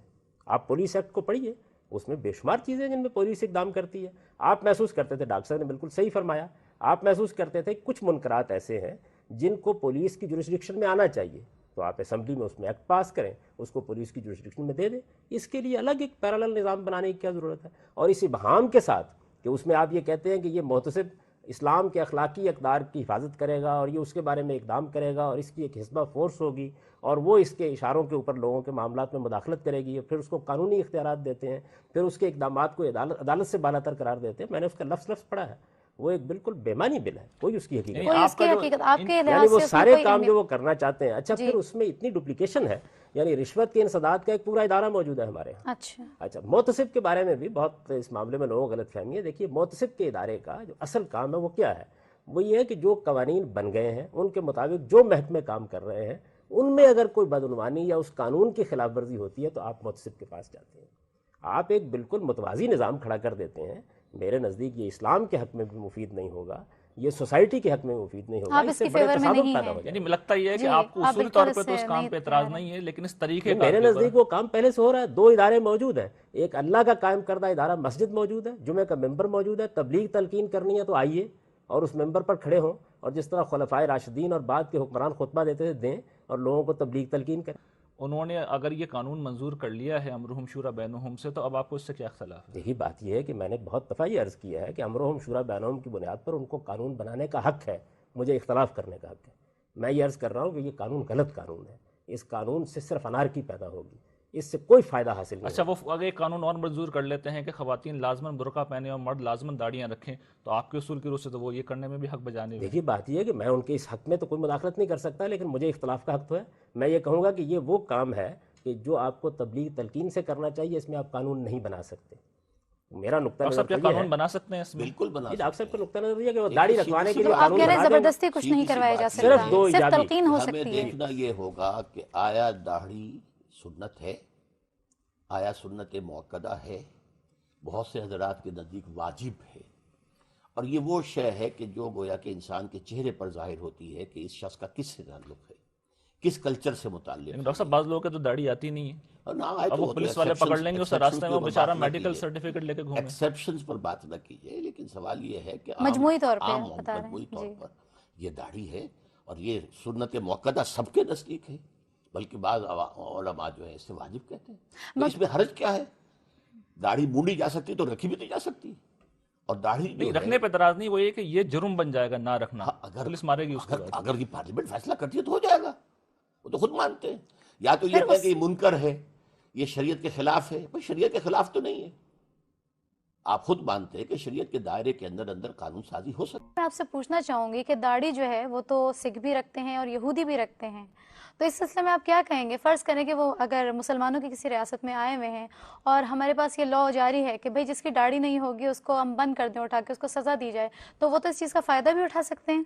اگر یہ لاء آ جائے، حزبہ بل جیسے کہ آپ کہہ رہے ہیں، اس میں یہ بھی اگر آ جائے کہ بھئی اگر کسی شخص کی داڑھی نہیں ہے تو وہ سزا کے لیے جو ہے مطلب اس کو سزا آرام سے دی جا سکتی ہے، تو اس سلسلے میں فرض کریں کہ یہاں پہ کوئی وزٹرز آئے ہوئے ہیں، سکھ آئے ہوئے ہیں، یہودی آئے ہوئے ہیں، وہ داڑھی ہے ان کی، ان کے اوپر یہ لازم نہیں ہے جی اچھا داڑھی ہے پھر جی، تو پھر آپ اس کو کلیئر کیجئے نا کہ داڑھی تو وہ لوگ بھی رکھتے ہیں۔ کوئی حرج نہیں ہے، کھانا وہ بھی کھاتے ہیں، ہم بھی کھاتے ہیں، بول و براز ان کے ساتھ بھی ہمارے ساتھ بھی، اس میں کیا فرق واقع ہوا؟ سوال تو یہ ہے کہ ایک مسلمان کے لیے وہ چیز لازم ہوگی، شیو کر رہا ہے جو شخص وہ بھی کسی کی اطاعت کر رہا ہے، کسی کی پیروی کر رہا ہے، وہ ویسٹ کے کلچر کی پیروی کر رہا ہے. اور ٹائی اگر وہ پہن کر رہا ہے لیکن اس سے آگے مت جائیے، ایک مسئلے کے اوپر رہیے تو بار بار جو ہے ادھر ادھر سے اس سے فائدہ نہیں ہوتا. ایک یہ ضرور ہے کہ روکا گیا ہے کہ بحیثیت مجموعی جی آپ کسی دوسری قوم کے متشابہ نہ ہو جائیں. ٹھیک. تو تشبہ جو ہے وہ اس جی میں طریقے یہی سے پوچھنا چاہ رہی تھی ہاں آپ تو سے. اس میں یہ ہے کہ آپ ایسا لباس پہن کر ان کے داڑھی بھی نہ ہو، شیو ہو، اور یہ جائیں لندن میں تو کون بتائے گا کہ یہ مسلمان ہے کہ ہندو ہے، یہ پارسی ہے، یہ کون ہے؟ کوئی نہیں بتا سکتا. Your identity is last. تو اس مسلمان اپنی آئیڈینٹی کو برقرار رکھے گا. اور داڑھی مونچھ جو ہے سکھ رکھتا ہے، مونچھے بھی ہے، داڑھی بھی ہے، جھڑوس بنا ہوا ہوتا ہے، اور مسلمان کی داڑھی ہوتی ہے اور یہ جو ہے لمبے کتری ہوئی ہوتی ہے، زمین و آسمان کا فرق ہو جاتا ہے. جو لوگ فرینچ داڑھی رکھتے ہیں ان کے بارے میں آپ کیا کہیں گے؟ وہ پھر علیحدہ بات ہے. اچھا، کہ اس میں ایک فقہا سوال کے اور پیدا نزدیک اس کی مقدار کتنی ہے کم سے کم، لیکن داڑھی فی نفس ہی اپنی شرعاً جگہ پر شریعت کا ایک حکم ہے، سنت رسول ہے، واجب ہے، مسلمان کے تشخص کے لیے ایک علامت ہے. آپ کے نزدیک داڑھی رکھوائی جا سکتی ہے کہ گورنمنٹ یہ کبھی ایکٹ دیکھیے جی، واضح طور پر میں نے اپنا نقطہ نظر بیان کر دیا ہے کہ دین کے جتنے احکام ہیں ان سب کی پابندی ہم اللہ اور رسول کی اطاعت میں کرتے ہیں. اس کی تلقین کی جا سکتی ہے، ان کی ترغیب دی جا سکتی ہے، یہ ایک الگ بحث ہے کون سا حکم دین میں کیا حیثیت رکھتا ہے. لیکن نماز اور زکوٰۃ کے علاوہ ریاست کو اس میں مداخلت کا حق نہیں ہے. یہ اصل میں بنیادی حقوق کا مسئلہ ہے. قرآن مجید نے اس کو واضح کر دیا ہے. میں تو آپ تو ان واجبات اور سنن موقدہ کی بات کر رہے ہیں، میں حج کی بات کر رہا ہوں، میں جہاد کی بات کر رہا ہوں. بعض حالات میں جہاد ہر مسلمان پر فرض ہو جاتا ہے، اس میں وہ اللہ کے سامنے جواب دہ ہے، لیکن ریاست کارروائی نہیں کر سکتی. ریاست کے حدود اللہ تعالیٰ نے معین کر دیے ہیں، اور اس وجہ سے نہ وہ داڑھی رکھوا سکتی ہے زبردستی، نہ عورتوں کو پردہ کرا سکتی ہے زبردستی. یہ چیزیں اگر ریاست کا نقطہ نظر یہ ہے کہ اس کی لوگوں کو تلقین کرنی چاہیے تو اس کے پاس جمعہ کا ممبر موجود ہے، وہ تلقین کرے، اس کے دلائل دے، لوگوں کو اس کا قائل کرے. اس کا حق ہے. میں اس کو مانتا ہوں کہ اس کو قانون سازی کا حق ہے، لیکن قانون سازی کے حدود تو میں نے پہلے بتا دیا کہ اللہ اور رسول کے حکام ہیں. تو میرے نزدیک اللہ اور رسول نے یہ پابندی لگا دی ہے کہ اس دائرے کے بعد فخلوا سبیلہم، ان کا راستہ چھوڑ دیں. یہ جب ان لوگوں کے لیے جن کے لیے موت کی سزا سے اللہ نے یہ رعایت رکھی ہے، تو آپ مجھے بتائیے باقیوں پر آپ کس طرح اس کو لاگو کرتے ہیں؟ ٹھیک ہے جناب صاحب، اس پہ کافی مشہور ڈاکٹر صاحب نے پچھلے پروگرام میں اٹھایا تھا. وہ مسلمانوں کی اور غیر مسلموں کی قومیت کے حوالے سے جب گفتگو ڈاکٹر صاحب کر رہے تھے تو آپ سے میں وہ سوال بھی کروں گا. اس میں ایک سوال یہ تھا کہ اسلامی ریاست ہمیشہ اپنے آپ کو پھیلائے گی، بڑھائے گی، تو اس کی کیا تفصیل ہے، اس کی نوعیت کیا ہوگی؟ اس کی نوعیت جو دور صحابہ میں حضور کے زمانے میں تھی وہ تھی طاقت کے ذریعے سے. ٹھیک. کہ حکم دے دیا گیا جنگ کرو، قاتل الذین من الکفار الذین یلونکم من الکفار، جو تمہارے قریب قریب کفار ملتے ہیں ان کے ساتھ قتال کرو، جنگ کرو. رسول اللہ صلی اللہ علیہ وسلم کو معاذ اللہ گرفتار کرنے انہوں نے وہ بھیج آ دیا گئے تھا. تھے لیکن ہوا تو نہیں نا. لیکن یہ جو روم کے ایک شخص نے جو ہے قتل کیا ہے سفیر کو، تو اس کے خلاف فوج کشی جو ہے حضور نے کی ہے. تو ایران کا جو ہے سپہ سالار پوچھتا بھی تھا کہ بھائی کاہے کے لیے آئے؟ تم پہلے بھی آتے تھے، ٹرائبل ریڈز کرتے تھے، روٹ مار کرتے تھے، چلے جاتے، اب تم جان نہیں چھوڑ رہے ہو. تو انہیں جواب دیا گیا اِنَّا قَدْ أُرْسِلْنَا، پہلے ہم خود آتے تھے، اب ہمیں بھیجا گیا ہے. لِنُخْرِجَ النَّاسَ مِن ظُلُمَاتِ الْجَهَالَةِ إِلَى النُّورِ وَمِن جَوْهَرِ الْمُلُوكِ إِلَى عَدْلِ الْإِسْلَامِ، کہ ہم تو یہ اس لیے بھیجے گئے ہیں کہ لوگوں کو جہالت سے نکال کر نور الایمان میں لائیں، اور لوگوں کو بادشاہوں کے ظلم کے ستم کے شکنجے سے نجات دے کر عدل اسلام سے روشنا سے. ٹھیک. تو یہ جو تھی بائی فورس، خلافت راشدہ. اس میں کیا تھا کہ بائی فورس کسی کو مسلمان بننے کا نہیں کہا جائے گا. اچھا. کوئی مجوسی رہنا چاہتا ہے، یہ اسی میں اصل میں وہ آیت میں کوٹ کرنا چاہتا تھا جی فرمائیے. کہ قاتل الذین لا یؤمنون باللہ ولا بالیوم الآخر ولا یحرمون ما حرم اللہ ورسولہ ولا یدینون دین الحق من الذین اوتوا الکتاب حتی یؤتوا الجزیۃ عن ید وهم صاغرون. سورۃ توبہ کی آیت. سورۃ توبہ کی آیت کہ ان سے ساتھ جنگ رہے گی اہل کتاب کے ساتھ، ٹھیک. جب تک کہ وہ چھوٹے ہو کر جھک کر اپنے ہاتھ سے جزیہ پیش یہ تو ایک اصولی بات ہے. اب آج کے دور میں ہم نہیں، اب آج کے دور سے پہلے اسی کی بات سمجھ لیجئے کہ اس وقت تو یہ کہ طاقت کے ذریعے سے اسلام کو پھیلایا گیا، لیکن انفرادی سطح پر نہیں، اجتماعی طور پر گورنمنٹ کہ نظام اسلام کا ہوگا، اس کے نیچے تم رہو، ہندو رہو، مجوسی رہو، عیسائی رہو، وہ تمہارا پرسنل لا رہے گا. ٹھیک ہے. آج کے دور میں ہمارے پاس سب سے بڑا ذریعہ جو ہے کہ ہم اپنی ایک مثال پیش کر کے دنیا کے سامنے ٹیلی ویژن کے ذریعے سے، تمام ذرائع ابلاغ کے ذریعے سے ہم دکھا سکتے ہیں کہ سوشل جسٹس جو ہے وہ تو یہاں ہے. آؤ دیکھو، come and see with your own eyes, کہ جو ایک نظم اجتماعی ہے جس کو قرآن مجید کہتا ہے. جاوید صاحب نے اس کا حوالہ نہیں دیا اس آیت کا، اہم ترین ہے. بات یہ بار بار کہہ رہے ہیں عدل انصافی کی، عدل اجتماعی کی، لیکن جو بات کہی گئی ہے سورہ حدید کی آیت نمبر 24 میں یا 25 میں، لقد ارسلنا رسلنا بالبینات وانزلنا معهم الکتاب والمیزان لیقوم الناس بالقسط. ہم نے اپنے رسولوں کو بھیجا واضح نشانیوں کے ساتھ، اور انہوں نے شریعت اور میزان نازل کی تاکہ لوگ عدل سے قائم ہوں. تو عدل قائم کرنا یہ اسلام کا فرض ہے، اور عدل ہے دین حق، دین اللہ، وہی عدل کر سکتا ہے. عورت اپنے اعتبار سے سوچے گی، مرد اپنے اعتبار سے سوچے گا. آج کے دور میں ہم ایک اسلامی نظام آئیڈیل جب قائم کر لیں گے تو پھر جو ہے ہم اس کو پروموٹ کریں گے. اچھا اگر فرض کر لیں لوگ نہیں مانتے، اگر کہیں وہ یہ ہمارے کہتے ہیں پاس کہ فورس ہوگی، جی جی اگر فورس استعمال کریں گے، حرام نہیں ہے، اچھا لیکن یہ کہ عام طور پر اس کی ضرورت پیش نہیں آئے گی آج کے دور میں، اس لیے کہ دنیا گلوبل ولیج ہو چکی ہے. اچھا 2-3 باتیں ڈاکٹر صاحب نے کہی، میں چاہتا ہوں انہیں سم اپ کر دیں. ایک تو یہ کہ خلافت راشدہ میں بائی فورس یہ کام کیا گیا. دوسرا یہ کہ آج کے دور میں ہم عدل اجتماعی قائم کریں گے اور اس کو بنیاد بنا کر ہم جو ہے اسلام کو پروموٹ کریں گے، لیکن فورس بھی استعمال کر سکتے ہیں. مگر اب ہم اسی بارے میں جاوید صاحب کی رائے لینا مناسب سمجھیں گے. جاوید صاحب آپ کیا کہتے ہیں؟ جی پہلے خلافت راشدہ پہ کمنٹ کر دیجیے پھر اس پہ. میرے نزدیک تو آپ ہر حال میں اسلام کو دعوت و تبلیغ کے ذریعے سے پھیلائیں گے. یہ راستہ پہلے بھی آپ کے لیے کھلا ہوا تھا، اس زمانے میں اللہ تعالیٰ نے اس کے لیے بے شمار اسباب پیدا کیے. صحابہ کرام نے تو یہ نہیں کیا. میں عرض کرتا ہوں، یعنی یہ جو کام ہے اسلام کو پھیلانے کا، یہ ہر حال میں اسی طرح کیا جائے گا. اس کے نتیجے میں ظاہر بات ہے کہ موجودہ جمہوری زمانے میں اگر کسی جگہ مسلمانوں کی اکثریت ہوگی تو وہاں ریاست قائم ہو جائے گی. دیکھیے اسلام میں یہ نہیں کہا گیا کہ آپ کو ہر حال میں ایک ریاست قائم کرنی ہے. یہ بتایا گیا ہے کہ جہاں مسلمانوں کے پاس اقتدار ہے، جہاں کہیں ان کو اکثریت حاصل ہے، جہاں ان کو کوئی خطہ ارض میں آپ نے سیاسی حیثیت حاصل ہو گئی ہے، وہاں ان کے لیے کچھ دینی ذمہ داریاں جن کو پورا کرنا ضروری ہے. اللہ کا پیغام اس پہ ہم بعد میں بات کریں گے، لیکن وہ سوال میرا تھا خلافت راشدہ میں تو جی میں وہی عرض کر رہا تھا. یعنی یہ اصول ہے میرے نزدیک، یعنی ہر حال میں تبلیغ، تلقین اور تعلیم کے ذریعے سے ہم اپنے دین کی دعوت دیں گے، اور ہمارے دین میں اتنی قوت ہے کہ اگر ہم اس کے صحیح پیغام کو پہنچا سکیں تو انشاءاللہ دل اس کے لیے کھلیں گے. اب خلافت راشدہ پر آ جائیے. دیکھیے بات یہ ہے کہ اس معاملے میں ایک بنیادی اصول یہ سمجھ لیجئے کہ اسلام میں جو جہاد ہوا ہے یا قتال ہوا ہے، دوسرے لفظوں میں کہیے، وہ دو مقاصد کے لیے ہوا ہے. ایک تو ظلم و عدوان کے خلاف ہے، فتنے کو ختم کرنے کے لیے، پرسیکیوشن کو ختم کرنے کے لیے. تو ظلم و عدوان کے خلاف جہاد یا قتال یہ شریعت کا ابدی حکم ہے. یہ صحابہ کرام نے بھی کیا ہے، یہ ہم آج کے زمانے میں بھی کریں گے. اگر کسی جگہ ظلم و عدوان ہے تو ہم اس کے خلاف طاقت رکھتے ہیں تو ضرور اقدام کریں گے. ایک دوسرا قتال وہ ہے جس کا رسالت کے ساتھ خصوصی تعلق ہے. وہ قتال یہ ہے کہ جب اللہ کا کوئی رسول کسی جگہ مبعوث ہوتا ہے تو اس کی طرف سے اتمام حجت کے بعد اس کے منکرین پر اللہ کا عذاب نازل کیا جاتا ہے. یہ عذاب عاد و سمود کے معاملے میں آسمان سے نازل ہوا، اور یہ عذاب بنی اسماعیل کے معاملے میں اور نبی صلی اللہ علیہ وسلم کے مخاطب اہل کتاب کے معاملے میں تلواروں سے نازل ہوا. اللہ تعالیٰ نے اس کو خود بیان کیا کہ یعذبہم اللہ بایدیکم. تو در حقیقت یہ جو قتال ہے جس کی آیات ڈاکٹر صاحب نے بھی آپ کے سامنے رکھی ہیں، یہ قتال نبی صلی اللہ علیہ وسلم اور آپ کے صحابہ کے ساتھ خاص ہے. ان کے ساتھ اس کا خاتمہ ہو گیا. اس کے بعد دنیا میں کسی کو اس کا حق نہیں ہے. اب صرف ظلم و عدوان کی بنیاد پر قتال ہو سکتا ہے. نہ اب جہاد یا قتال کی بنیاد مذہب ہے، نہ اسلام کی اشاعت ہے، نہ تفکیر ممالک ہے. اس کی بنیاد اب یہ ختم ہو گئی ہے. تاریخی حقیقت تو یہ کہ صحابہ کرام جزیرہ نما عرب سے نکلے اور انہوں نے جو ہے حملہ کیا ہے. یہ تو بالکل واضح حقیقت ہے. یہ عرب اور تک کا انہوں نے جہاد نہیں ہمیشہ تھا. 3 آپشنز رکھے ہیں. وہ کیا 3 آپشنز ہیں؟ اسلام لے آؤ تم ہمارے برابر کے ہو جاؤ گے. ہم یہ بھی نہیں کہیں گے کہ we are senior Muslims, you are junior Muslims, you will be all equal to us. Number 2، نہیں تو چھوٹے بن کر رہو. دین اللہ کا ہوگا، نظام اللہ کا ہوگا، اور وہی نظام عدل ہے، وہی نظام حق ہے.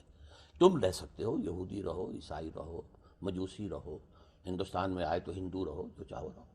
کسی ایک شخص کو بھی جبراً مسلمان نہیں کیا گیا.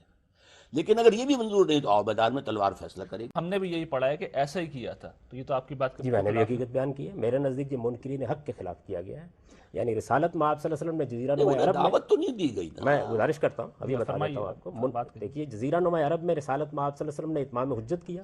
اس کے بعد آپ کو حق دیا گیا کہ اب آپ ان کو الٹیمیٹم دیں. سورہ توبہ میں اس کی بڑی تفصیل بیان ہوئی ہے. اس کے بعد بنی اسماعیل کے لیے یہ قاعدہ بنا دیا گیا کہ ان کو قتل کر دیا جائے گا. یعنی یہ خدا کا عذاب تھا جو ان کے اوپر نازل ہوا، یہ محض کوئی قتال نہیں تھا. اور اگر وہ اس سے بچنا چاہتے ہیں تو وہی 3 شرطیں ہیں، ان کو پورا کریں.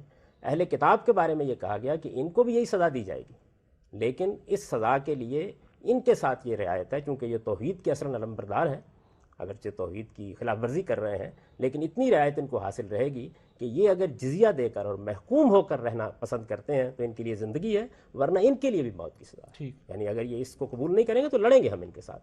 یہ در حقیقت قانون رسالت کی ایک فرع ہے، یہ قانون اتمام حجت کی ایک فرع ہے. اس کا تعلق شریعت کے حکام سے نہیں ہے، اس کا فیصلہ اللہ تعالیٰ نے کیا، اس کی طرف سے یہ قتال ہوا، اور پھر اللہ کا جیسے عذاب آسمان سے آتا تھا اسی طریقے سے اس کو نافذ کیا گیا۔ رسول اللہ صلی اللہ علیہ وسلم نے یہی اتمام حجت 8 حکومتوں کو خط لکھ کر کیا ہے، جو آپ ان خطوط کو پڑھیے، جی اس میں حضور نے فرمایا اسلم تسلم، یعنی آپ کو لازماً اسلام قبول کرنا ہے اور ہمارے سامنے سرفگندہ ہونا ہے، اسی صورت میں زندگی ہے۔ یہ اتمام حجت جو ہے یہ در حقیقت کس طریقے سے ہوا؟ جب جزیرہ نما عرب میں اللہ تعالیٰ نے اپنی دینونت ظاہر کر دی، خدا کی جزا و سزا کا قانون نمایاں ہو گیا، رسالت مآب صلی اللہ علیہ وسلم کی طرف سے جو دعوت دی گئی تھی ایک انسان نے دی، اور اس کا نتیجہ خدائی تائید سے یہ نکلا کہ ایک عظیم سلطنت قائم ہو گئی اور اللہ تعالیٰ کی طرف سے وہ عذاب نازل کر دیا گیا، تو خود یہ واقعہ ایک بہت بڑی دلیل بن گیا۔ اب کسی تفصیلی اتمام حجت کی ضرورت نہیں تھی، آپ نے خط لکھے اور صحابہ کرام نے صرف انہی ممالک کے خلاف کارروائی کی جن کو خطوط لکھے گئے تھے، اس سے ایک قدم آگے نہیں بڑھے۔ بلکہ یہ تو ظاہر ہے کہ کوئی اکیڈمک بحث کا موقع نہیں ہے، میں نے اس پر بہت کام کیا اور تفصیل سے سب دلائل جمع کر دیے ہیں۔ سیدنا عمر نے اس سے آگے اگر ایک قدم بڑھایا گیا تو باقاعدہ روک دیا لوگوں کو۔ تو یہ ایک حد ہے جس حد کے بعد کسی کو اس کا حق حاصل نہیں رہا۔ اس سے ہماری فقہ میں بہت سے مسائل میں غلط فہمی پیدا ہوئی ہے۔ دیکھیے ارتداد کا مسئلہ اسی سے پیدا ہوا، جزیے کا مسئلہ اسی سے پیدا ہوا، اور بہت سے مسائل اسی سے پیدا ہوئے ہیں۔ تو میرے نزدیک اس میں ہم اختلاف کر سکتے ہیں، ایک منکرین حق کے خلاف اتمام حجت کے بعد قتال ہے، وہ صحابہ کرام کے بعد ختم ہو گیا ہمیشہ کے لیے۔ اس بحث کو چھوڑی جاوید صاحب، اہم بات یہ ہے کہ آج کے دور اس میں ایک اہم نقطہ ہے، جی یہ ایک خط لکھنے سے اتمام حجت ہو گیا؟ نہیں، جس طرح آپ کہہ رہے ہیں نا کہ 13 برس تک بلکہ 23 برس تک جو ہے عرب میں آپ دعوت دیتے رہے، آپ نے ماریں کھائیں، آپ کے اوپر پتھراؤ ہوئے، آپ نے جو ہے ایک جماعت تیار کر کے لوگوں کو دکھائی کہ یہ موجود ہیں، دیکھو یہ میرا شاہکار ہیں۔ اس سے اتمام حجت تو اس سے ہوتا ہے، ایک خط لکھنے سے کیا ہوا؟ تو مطلب آپ غامدی صاحب کی بات سے ایگری نہیں کر رہے؟ قتل نہیں، کیوں؟ وہ تو طاقت کے ساتھ کیا گیا کہ مسلمان کے اندر اگر جان ہے تو وہ غیر اسلامی نظام دنیا میں قائم نہیں رہنے دے گا۔ اگر نہیں ہے جان، طاقت نہیں ہے، ہاں کسی شخص کو بھی انفرادی طور پر مجبور نہیں کیا جائے گا کہ وہ مسلمان ہو۔ یہی جو اہل کتاب کا قانون ہے، یہ پوری دنیا کے اوپر یہ قانون پھر لاگو ہوا ہے ہندو، اور یہ بھی بات بالکل غلط ہے تاریخ کے اعتبار سے، اس لیے کہ حضور خلافت راشدہ کے اندر سندھ تک بھی لوگ آئے ہیں، خراسان، ماوراء النہر، وہاں سب گئے ہیں، وہاں کوئی خط نہیں گیا تھا حضور کا، صرف ایران تک خط گیا ہے۔ اب وہ تو یہ کہ خط کے تو کچھ معنی نہیں ہوتے، ایک خط آپ ہے۔ جو کیا کہہ رہے ہیں مجھے اجازت دیجیے کہ میں اس کے بارے میں عرض کروں۔ میں نے یہ بتایا ہے کہ اتمام حجت رسالت پاک صلی اللہ علیہ وسلم نے جب اپنی قوم پر کیا ہے تو اس کو تو ان مراحل سے گزرنا تھا، اس کے بعد وہ واقعہ ہو گیا جس کا سورہ برات میں ذکر ہے، ایک شخص نے اللہ تعالیٰ کی دینونت اور جزا و سزا کو قائم کر دیا۔ اس واقعے کو اس وقت کی متمدن دنیا دیکھ رہی تھی، رسالت پاک صلی اللہ علیہ وسلم زیر بحث تھے ان ممالک میں، اس کے بعد آپ نے یہ خطوط لکھے اور انہی تک صحابہ کرام نے کارروائی کی ہے۔ سندھ میں صحابہ کرام نے کوئی کارروائی نہیں کی، اسپین میں صحابہ کرام نے کوئی کارروائی نہیں کی، وہ ایک الگ بحث ہے کہ اس کارروائی کے اسباب کیا ہوئے، انہوں نے بالکل انہی جگہ پر کی ہے۔ اچھا، اب کسی موقع تو ایران کا حصہ تھا، وہ ایران کا حصہ تھا۔ اچھا دیکھیے، میں آپ سے عرض کروں کہ اس معاملے میں منکرین حق کے خلاف اتمام حجت کے بعد جس قانون کا اطلاق کیا گیا ہے، اس قانون کا ہم سے کوئی تعلق نہیں ہے، اور میرے نزدیک یہی غلط فہمیوں کا باعث بنا ہے۔ اس سے وہ نقطہ نظر بنتا ہے جو ڈاکٹر صاحب بیان کر رہے ہیں کہ اس وقت بھی دنیا میں اگر اسلامی حکومت قائم ہو گئی تو وہ ساری دنیا کو یہ الٹیمیٹم دینے کا حق رکھتی ہے اگر اس کے پاس طاقت ہو۔ دیکھیے مثال کے طور پر آپ امریکہ جیسی سپر پاور ہو جاتے ہیں، طاقت ہے آپ کے پاس، تو ڈاکٹر صاحب کا موقف یہ ہے اور بہت سے دوسرے لوگوں کا بھی موقف یہ ہے کہ اس کے بعد ہم ان سے یہ کہیں گے کہ تم اسلام تو ہم نہیں مجبور کرتے تمہیں قبول کرنے کے لیے، لیکن بہرحال حکومت ہماری ہوگی اور ہم حکومت ان کے ہاتھ میں۔ بالکل صحیح ہے، اور اس وقت یہی کر رہا ہے امریکہ، نظام ہمارا ہوگا تو مسلمان رہ سکتے ہیں، لیکن اس کا مطلب ہے اس اصول کو تو جسٹیفائی ہم بھی کر رہے ہیں، یعنی امریکہ سے ہم یہ شکایت نہیں کر اس سکتے، لیے کہ نظام عدل کا سوال ہے، ان کا اپنا تصور ہے نظام عدل کا، یعنی اس پہ تو اختلاف ہو سکتا ہے لیکن اس اصول پہ اب آپ کو کوئی اختلاف نہیں ہے کہ اگر ہم امریکہ ہوتے تو ہم یہ کر سکتے تھے، ہم کرتے جو عراق کے ساتھ امریکہ نے کیا وہ یہی صحیح مولانا تھا سید ابوالعلا صاحب موجود اگر ہم اس کی جگہ ہوتے تو۔ یہی موقف اس وقت جو بہت سے لوگ جہاد و قتال کر رہے ہیں ان کا موقف ہے۔ دیکھیے اسامہ بن لادن کی بھی اگر آپ تحریریں پڑھیں، جہاد و قتال کو کنفیوز مت کیجیے، اسامہ بن لادن کی بھی اگر آپ تحریریں پڑھیں تو وہ کیا کر رہے ہیں؟ وہ یہ کر رہے ہیں کہ سورہ توبہ کی وہی آیات جو قانون اتمام حجت سے متعلق ہیں وہ انہوں نے لکھی ہیں، بیان کی ہیں، ان کی ویب سائٹس پر دیکھ لیجئے، اور انہی کی بنیاد پر وہ کارروائی کر رہے ہیں۔ تو میرے نزدیک یہ جو سورہ توبہ کی آیت اہل کتاب کے بارے میں ہے، اس کا تعلق بھی قانون رسالت سے ہے، اور جو سورہ توبہ کی آیات ہے جس میں فقتلوا المشرکین حیث ثقفتموہم یہ الفاظ ہیں، یہ بھی در حقیقت قانون اتمام حجت سے متعلق ہیں، یعنی اللہ کے رسولوں کے ساتھ خاص ایک قانون ہے۔ یہ قانون قرآن میں بہت وضاحت سے بیان ہوا ہے۔ رسالت میں آپ صلی اللہ علیہ وسلم کے ذریعے سے اللہ کی دینونت کا ظہور ہوا ہے، یہ حضور کی رسالت کا بہت بڑا ثبوت ہے۔ یعنی ایک شخص نے یہ کھڑے ہو کر کہا کہ میں خدا کی دینونت، خدا کی جزا و سزا جو قیامت میں برپا ہونی ہے وہ زمین پر برپا کر کے دکھا دوں گا، اور وہ دکھا دی گئی۔ سورہ توبہ اسی لیے عذاب کی سورہ ہے، اس پر بسم اللہ الرحمن الرحیم نہیں لکھی جاتی۔ اس میں در حقیقت سارے گروہوں کے اوپر خدا کی جزا و سزا کا نفاذ ہوا ہے، مشرکین پر ہوا ہے، اہل کتاب پر ہوا ہے، منافقین پر ہوا ہے، حتیٰ کہ جو مخلص مسلمان تھے ان کے ساتھ قیامت میں جو معاملہ پیش آنا ہے اس کی بھی ایک نظیر یہاں پیش کی گئی ہے۔ تو یہ مکمل جزا و سزا ہے۔ جب یہ ظاہر ہو گئی، مکہ فتح ہو گیا اور پھر یہ اعلان کر دیا گیا 9 ہجری میں، تو گویا یہ ایک واقعہ ہے جو پھر اتمام حجت کا ذریعہ بنا۔ بڑا سنگین پہلو اب سامنے آ رہا ہے، اس سے میں سمجھتا ہوں کہ بات ہونی چاہیے کہ ہم امریکہ کے، اس کا مطلب ہے ڈاکٹر صاحب اس اصول کو تسلیم کر رہے ہیں کہ اگر اس نے اپنی دانش میں جس نظام کو صحیح سمجھتا ہے قائم کر دیا اور اس کے پاس لاٹھی بھی ہے تو وہ تو ہمیں یعنی فتح بھی کر سکتا ہے۔ ہم کر رہا ہے۔ یعنی نہیں، اس کا مطلب نہیں ڈاکٹر صاحب، ہم تو اس اصول کو غلط نہیں مانتے نا۔ ہم عراق پہ کیوں احتجاج کر رہے ہیں، ہم افغانستان کے اوپر کیوں احتجاج کر رہے ہیں، ہم کیوں ظلم کہہ رہے ہیں اسے؟ اس لیے کہہ رہے ہیں کہ حق ہی حاصل نہیں ہے امریکہ کو کہ وہ ہم پہ حملہ کرے۔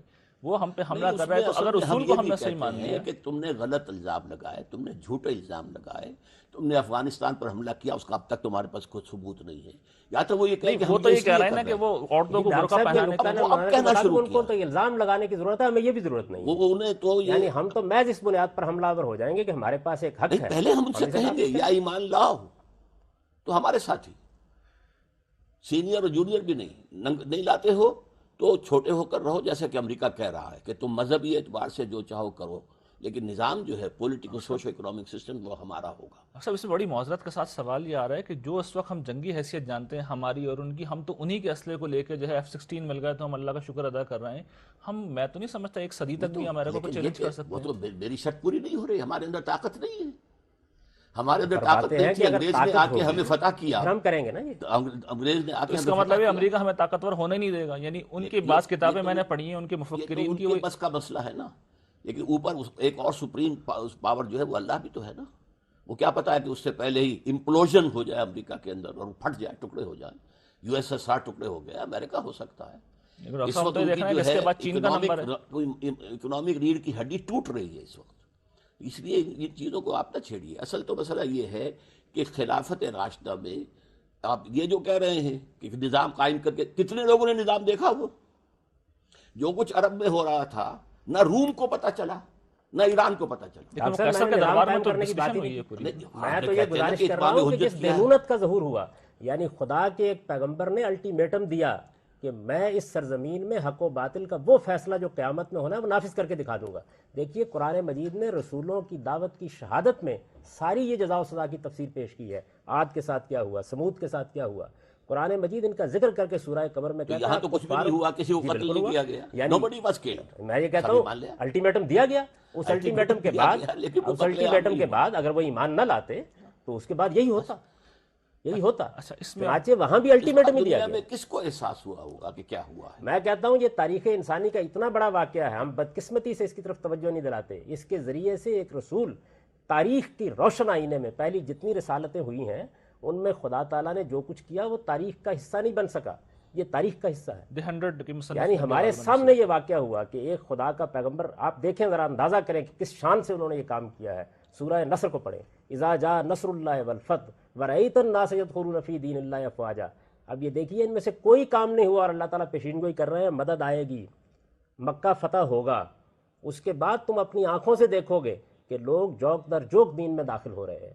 یہ نظارہ ہے جو سامنے آ گیا، اس کو کہا جاتا ہے دینونت کا ظہور، جزا و سزا کا ظہور۔ جو کچھ قیامت میں خدا کرے گا وہ چھوٹے پیمانے پر کر کے دکھا دیا گیا۔ اور اس طرح گویا دین کا یہ بنیادی مقدمہ کہ تم کو ایک دن خدا کی عدالت میں پیش ہونا ہے، یہ آنکھوں سے دکھا دیا گیا۔ جو اختلاف یہ ہے، نظام نہیں ہے یہ کوئی بھی۔ کیا نظام تھا؟ میں چاہ رہا ہوں کہ ڈاکٹر صاحب کی رائے لے لوں کہ آپ کا نقطہ نظر یہ ہے کہ وہ آیات جو تھیں وہ صحابہ اکرام کے لیے اور رسول اللہ صلی اللہ علیہ وسلم کے لیے خاص تھیں۔ آپ کہتے ہیں کہ وہ ایکسٹینڈ کر کے جو ہے وہ آج کے مسلمانوں تک بھی ان کے آنے کا امکان ہے پورا، اگر طاقت ہوئی۔ یہ آیات ہیں سورہ توبہ کی، اور سورہ توبہ نزول کے اعتبار سے آخری سورت ہے، اور یہ تلوار لے کر نازل ہوئی ہے۔ اس نے طے کر دیا ہے کہ ایک تو تمہارے قریب جو مشرکین اور کافر ہو ان کے ساتھ جہاد کرو، قتل کرو، نمبر 1۔ نمبر 2 یہ ہے کہ تم اہل کتاب کے ساتھ یہ معاملہ کرو۔ اگر وہ چھوٹے بن کر رہیں اور جزیہ دے تو انہیں وہ عیسائی رہیں یہودی رہیں. اب اسی کو خلافت راشدہ میں ایکسٹینڈ کیا گیا ہے. ایران سے جنگ کی گئی، وہ کیا معاملہ، لیکن یہ کہ باقی لوگوں کے لیے ہمیشہ یہ رہا ہے کہ بھائی 3 راستے ہیں، اسلام لے آؤ ہم ہر برابر ہو، اگر نہیں تو پھر یہ ہے کہ چھوٹے ہو کر رہو، نظام ہمارا ہوگا، جزیہ دینا پڑے گا، ٹیکس دینا پڑے گا، نہ یہ بھی نہیں تو میدان میں آؤ تلوار. اب ظاہر بات ہے کہ کتنے لوگوں کو پتہ چلا ہوگا کہ کیا کچھ ہوا ہے وہاں پر، کتنے لوگ مارے گئے ہیں یا نہیں مارے گئے ہیں. آج کی طرح کے کوئی معاملات تھے، کوئی آج کی طرح کا انٹرنیٹ چل رہا تھا، کوئی ٹیلی ویژن چل رہا تھا، کس کو پتہ چلا؟ اتمام حجت نام کی شے تو ہوئی ہی نہیں سرے سے. میں یہ کہتا ہوں کس کو پتہ نہیں چلا، یعنی کیسر کے دربار میں یہ زیر بحث ہے، کسرا کے ساتھ باقاعدہ اس پہ گفتگو ہو رہی ہے، وہاں سے فوجیں بھیجی جا رہی ہیں، معاملہ کیا جا رہا ہے. لیکن حبش میں آپ یہ دیکھیں کہ بہت پہلے سے یہ ساری دعوت پہنچ چکی ہے، یہ سب کچھ ہوا ہے، اور اس دینونت کا ظہور اس شان کے ساتھ ہوا ہے کہ یہ تاریخ کی ایک عظیم نشانی بن گئی ہے. دیکھیے میں آپ یعنی سے خدا کے ایک پیغمبر نے، آپ اس کی ذرا علامتیں دیکھیے قرآن مجید میں. یہ جو غزوہ تبوک کے بعد 3 صحابہ کو اللہ نے سزا دی، نجران کے بادشاہ کا خط آ گیا ان کے پاس کہ ہمیں معلوم ہوا ہے، کعب ابن مالک رضی اللہ تعالیٰ عنہ، کہ تمہارے ساتھی جو ہیں، تمہارے سربراہ صحابی تمہارے ساتھ ظلم کر رہے ہیں، تم تو بڑے قیمتی آدمی ہو، تم ہمارے پاس آ جاؤ. انہوں نے کہا یہ مزید مصیبت آ گئی ہے، وہ خط جو ہے ڈال دیں. یعنی اتنے لوگ سینسیٹیو تھے، جب انہیں پتہ چل گیا کہ دیر از اے تھریٹ بروئنگ اپ اگینسٹ اس، ہمارا پورا جو ہے یہ امپیریلزم اب خطرے کے اندر آ گیا، تب تو وہ اس درجے تک حساس ہو گئے. یہی تو میں کہہ رہا یہی تو وہ ہوں، جاوید صاحب بات لیکن اس بڑے پیمانے پر لوگ متنبع ہیں، دیکھ رہے ہیں کیا ہو رہا ہے. پہلے عوام کو کہاں پتہ چلا؟ نہیں، وہ عوام کے خلاف تو جنگ تھی بھی نہیں، وہ تو بادشاہی نظام کے. جنگ تو جب ہوگی تو پورے ملک کے خلاف ہوگی. عوام ہی آئیں گے لڑنے کے لیے، کسرا خود تو نہیں آئے گا میدان میں، ہرقل خود تو نہیں آئے گا، وہ عوام ہی آئیں گے. مسلمان ممالک میں جو غیر مسلم رہتے ہیں، ڈاکٹر صاحب میں آپ سے شروع کرنا چاہوں گا کہ ان کی کیا حیثیت ہوگی، خاص طور پر پاکستان کے پس منظر میں. میں نے اس سلسلے میں سب سے پہلے پروگرام میں عرض کیا تھا کہ ایک اسلامی ریاست میں غیر مسلم پروٹیکٹڈ مائنورٹی ہوں گے. اسے کوئی تنزن کہنا چاہے سیکنڈ ریٹ سٹیزن تو میں اس کو بھی گوارا کروں گا. یعنی یہ ہے کہ انہیں حقوق حاصل ہوں گے، اپنے مذہب کی پوری آزادی، اپنے معابد کی پوری آزادی، بلکہ ان کی حفاظت مسجدوں سے زیادہ کی جائے گی، اپنے پرسنل لاء میں پوری آزادی، شادی بیاہ نکاح طلاق کے معاملات میں، اپنی وراثت میں پوری آزادی، پھر معاشرے کے اندر پارٹیسپیٹ کریں، بزنس کریں، پروفیشنز کے اندر آئیں، گورنمنٹ سروس میں آئیں، چاہیں تو فوج میں بھی آ جائیں. یہ معاملہ البتہ یہ کہ ایک معاملے میں اختلاف کر دوں کہ میرے نزدیک اسلامی ریاست میں مسلمان سے جبری بھی فوجی بھرتی جو ہے وہ لی جا سکتی، ڈرافٹنگ ہو سکتی ہے اسلامی ریاست کے اندر، اور یہ معاملہ حضور کی سیرت سے ثابت ہے، لیکن کسی غیر مسلم سے نہیں. اگر وہ اپنے طور پر چاہیں تو آ سکتے ہیں، البتہ ایک خاص لیول تک، اس سے اوپر انہیں نہیں جانے دیا جائے گا کہ جو highest level of policy making ہے اس میں وہ پارٹیسپیٹ نہیں کریں گے. باقی ان کے حقوق ہوں گے، اور ان حقوق کے بدل میں اس کے جزا کے طور پر جزیہ دیں گے، ٹیکس دیں گے. یہ ان کا رہے گا. البتہ یہ کہ ان کے حقوق جو ہیں ان میں کہیں دست درازی ہو رہی ہے، کوئی زیادتی ہو رہی ہے، تو سوائے اس کے کہ ان کی پولیس وغیرہ کے ذریعے سے ہی وہ ریڈریس چاہیں، ان کا ہم کہہ سکتے ہیں کہ آپ اپنی ایک کمیٹی، اپنی پارلیمنٹ، اپنا ہاؤس منتخب کر لیں تاکہ وہ آپ کی طرف سے گفتگو کرنے کی مجاز ہو. اچھا جاوید صاحب، یہی سوال ہم آپ سے کرنا چاہیں گے کہ غیر مسلم اقلیت کو آپ ایک اسلامی ملک میں کس حیثیت میں دیکھتے ہیں؟ دیکھیے جی، میں نے جو اسلامی ریاست کے لیے اصول بیان کیے ہیں، آپ کے علم میں ہے کہ ان میں کوئی یہ مسئلہ زیر بحث نہیں آیا. جو آیت اس زمن میں جزیے کی پیش کی جا رہی ہے، میں عرض کر چکا ہوں کہ اس کا تعلق اس زمانے کے اہل کتاب کے ساتھ نہیں ہے. چنانچہ اس وقت نہ تو جزیے کا کوئی سوال ہے، نہ کسی کو ذمہ بنانے کا کوئی سوال ہے. ویسے کلاسیکل فقہ میں بھی ذمہ صرف مفتو لوگ ہوتے ہیں. ہمارے ساتھ اب غیر مسلموں کا معاملہ معاہدین کا ہے. ہم پاکستان میں بھی ان کے ساتھ معاہدہ کر چکے ہیں، ہم اقوام متحدہ کے چارٹر پر دستخط کر کے بھی معاہدے میں بن چکے ہوئے ہیں، اور اس لحاظ سے ان کو برابر کی حیثیت حاصل ہے. وہ اس ریاست کے نظام میں شریک ہوں گے. یہ ہمارے اکثریت کے اوپر ہے کہ ہم کیا قانون بناتے ہیں، کیا قانون نہیں بناتے. جب آپ نے ایک جمہوری نظام کو قبول کر لیا ہے تو اس کے بعد ظاہر ہے کہ 3 صورتیں ہو سکتی ہیں. ایک یہ ہے کہ جیسے پاکستان میں ہے، وہ بہت معمولی اقلیت میں ہے. ایک ایسی صورت ہو سکتی ہے کہ جہاں ان کی اقلیت کی نوعیت اس طرح کی ہو جیسے مثلا لبنان میں ہے، 51% یا 50% کے قریب کی صورتحال بن جاتی ہے. تو ان حالات کے لحاظ سے آپ معاہدات کریں گے. اصل میں ہم ایک کانٹریکٹ میں بندھے ہوئے ہیں. 11 اگست کو قائد اعظم نے جو تقریر کی ہے اس میں انہوں نے ان کو برابر کی حیثیت دے دی ہے. یہاں کوئی جزیہ لگانے کا سوال نہیں ہے، کوئی ان کو دوسرے درجے کا شہری بنانے کا سوال نہیں ہے. وہ ریاست کے معاملات میں شریک ہوتے ہیں، پارلیمنٹ میں وہ منتخب ہوتے ہیں.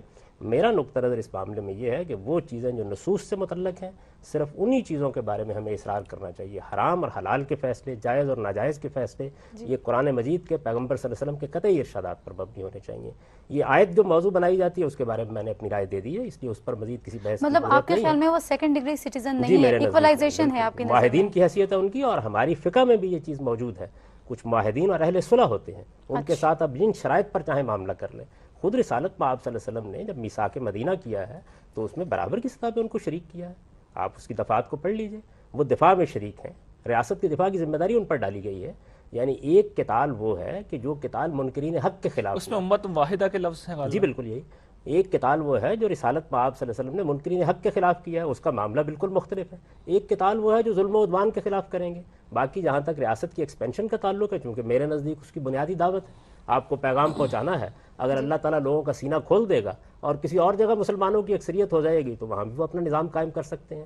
تو اس وجہ سے میرے نزدیک یہ سوال پیدا نہیں ہوتا. مسلمان یہاں پر اپنے غیر مسلم بھائیوں کو برابر کی سطح پہ شریک کر سکتے ہیں، وہ ان کو پارلیمنٹ میں لے سکتے ہیں. جو اس وقت نظام ہے مجھے اس پر بھی کوئی اعتراض نہیں ہے. اگر اس معاملے میں کوئی دوسرا معاہدہ ہو جاتا ہے تو اس پہ بھی کوئی اعتراض مگر نہیں. ڈاکٹر اسرار کی رائے سے آپ بالکل اتفاق نہیں کر رہے ہیں اس بارے میں؟ اتفاق نہیں کرتا. میرے نزدیک اس کی بنیاد وہی ہے، اصل میں وہی سورہ توبہ کی آیت ہے. پوری سورہ توبہ در حقیقت ایک بالکل دوسرے مضمون کو بیان کر رہی ہے، اور یہ چیز قانون اتمام حجت سے متعلق ہے. یہ معاملہ ختم ہو گیا. جاوید صاحب اس کا کوئی سوال نے ایک بات بیان کی میثاق مدینہ کے حوالے سے، تو آپ اس کو کیوں نہیں اس کا ماخذ سمجھتے؟ میں اس کو اس لیے کہ وہ انٹرم پیریڈ کی دور کی بات ہے. بہت سے معاہدے ہوئے، ختم ہو گئے. یہ بھی ایک تھا جوائنٹ ڈیفنس پیکٹ آف مدینہ.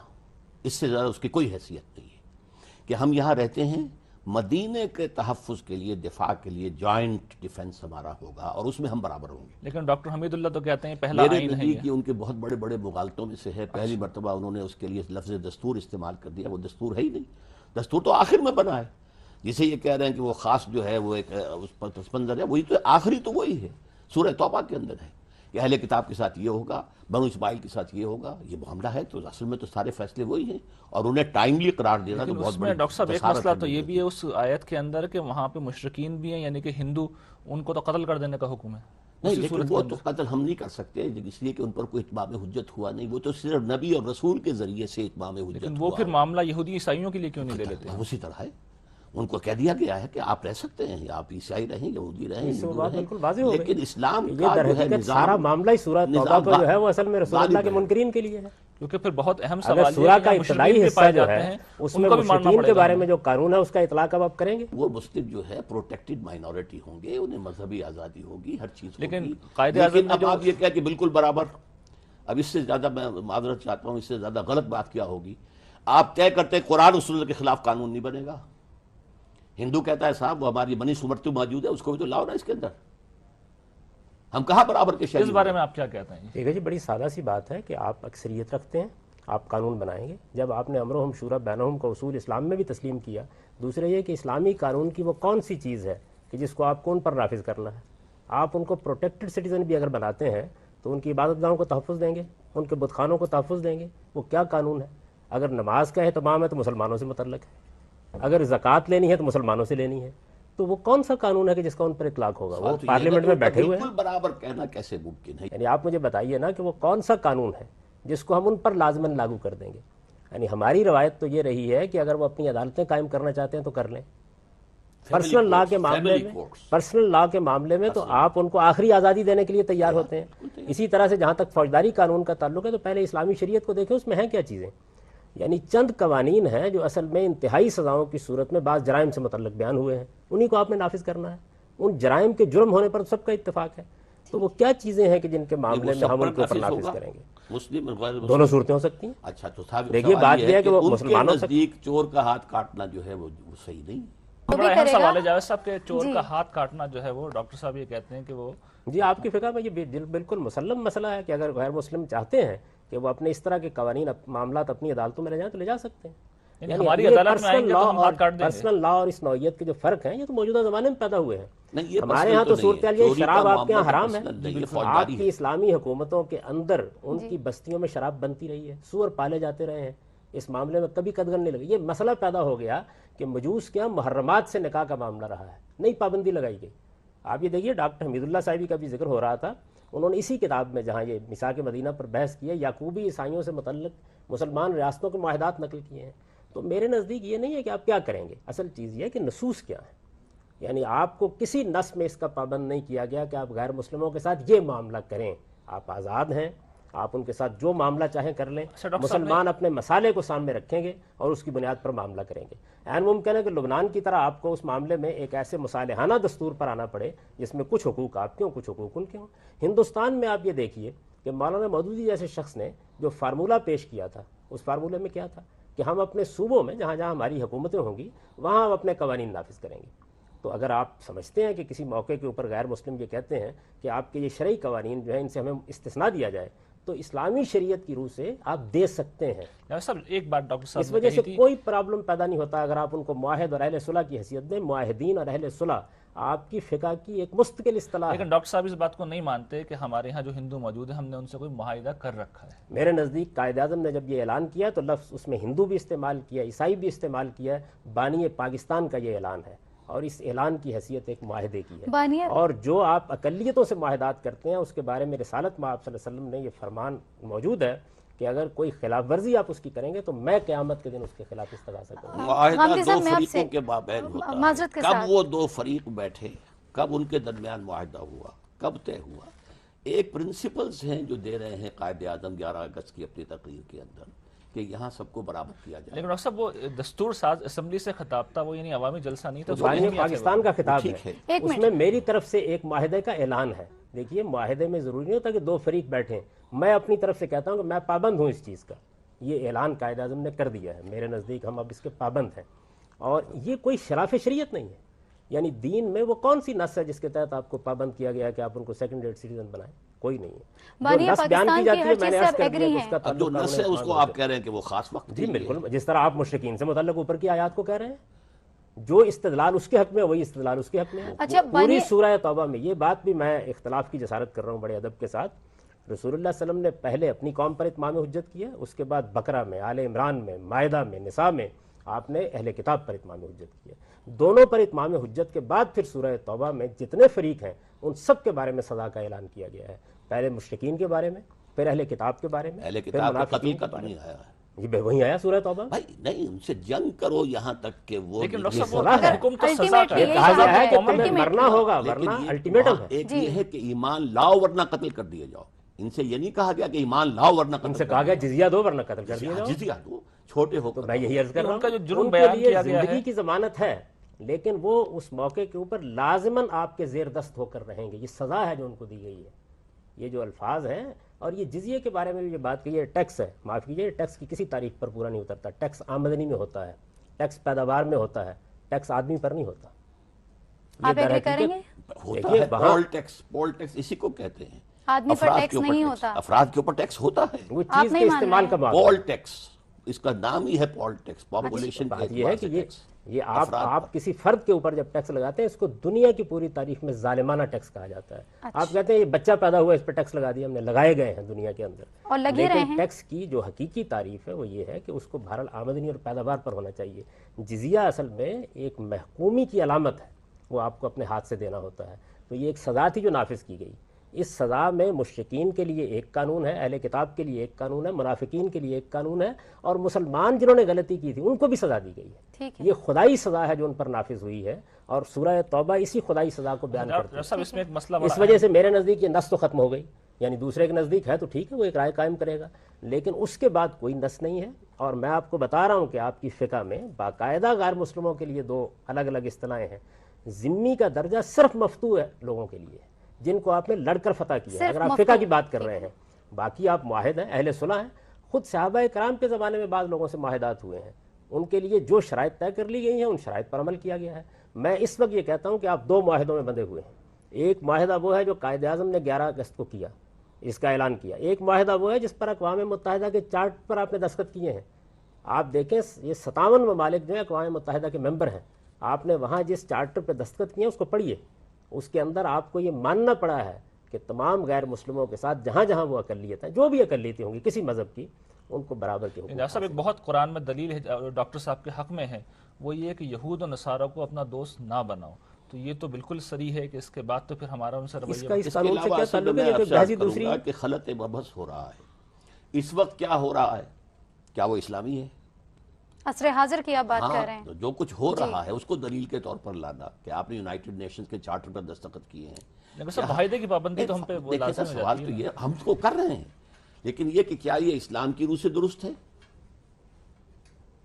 آپ اللہ کے سوا کسی اور کی سوورنٹی قبول کر رہے نہیں، ہیں. اس کا پھر مطلب یہ ہے کیونکہ آپ ایک عملی دائی ہیں، یعنی آپ ایک پوری تحریک چلا رہے ہیں. جس وقت فرض کیجئے آپ کی جماعت آ گئی اقتدار میں تو ہم اقوام متحدہ سے ودرا کر لیں گے کر اپنے سکتے ہیں signature. اگر ہم سمجھیں کہ ظلم کر رہی ہے اور بڑی ظالم قوتوں کی پشت پناہی کر رہی ہے. اور جو کچھ قائد اعظم نے کہا ہے جو اس کچھ سے کر بھی رہی ہے اسرائیل کے لیے، ہمیں 10 دفعہ لعنت بھیجنی چاہیے اس کے اوپر. نہیں، وہ جو United بین Nations الاقوامی سگنیچر ہے، وہ جو قانون ہے کہ ہم اقلیتوں کی حفاظت کریں گے، کیا ہم ہم یہ اس کر سے ودرا سکتے کریں؟ ہیں. نہیں ٹھیک ہے، اقلیتوں کی حفاظت تو میں کہتا ہوں پروٹیکٹڈ مائنورٹی آپ وہ کریں گے. وہ تو کریں گے، لازماً کریں گے. نہیں، یہ بھی اس میں آپ نے اور ان دستخط پر کیے جبر ہیں کبھی نہیں کہ ہوگا کہ وہ مذہب کی مسلمان بنیاد ہوں. پر آپ کوئی ڈسکرمنیشن نہیں کریں گے. یہ بھی اس میں یہ شامل بھی ہے. اس میں شامل ہے. مگر آپ پڑھیے کہہ رہے اس ہیں چارٹر کو. ڈسکرمنیشن کریں میں گے. نہیں مانتا اس اچھا. کو. لیکن اسلامی خلافت جو ہے جب بھی قائم ہوگی تو وہ اس طرح کے کسی معاہدے پر دستخط نہیں کرے گی، اور کر رکھا ہوگا تو اسے واپس لے لے گی. دیکھیے، یہ اصولی بات یہ ہے کہ اگر کوئی معاہدہ قرآن و سنت کے خلاف ہے تو ہم نہیں مانیں گے. یہ اصولی بات ٹھیک ہے، لیکن میرے نزدیک یہ قرآن و سنت کے خلاف نہیں ہے. یہ علیحدہ مسئلہ ہے. خواتین ایک اسلامی ریاست میں کیا ان کا کردار ہوگا، کیا ان کی حیثیت ہوگی؟ ڈاکٹر صاحب آپ کیا کوئی فرمائیے. سربراہ حکومت ہو سکتی ہے کوئی میرے خاتون؟ نزدیک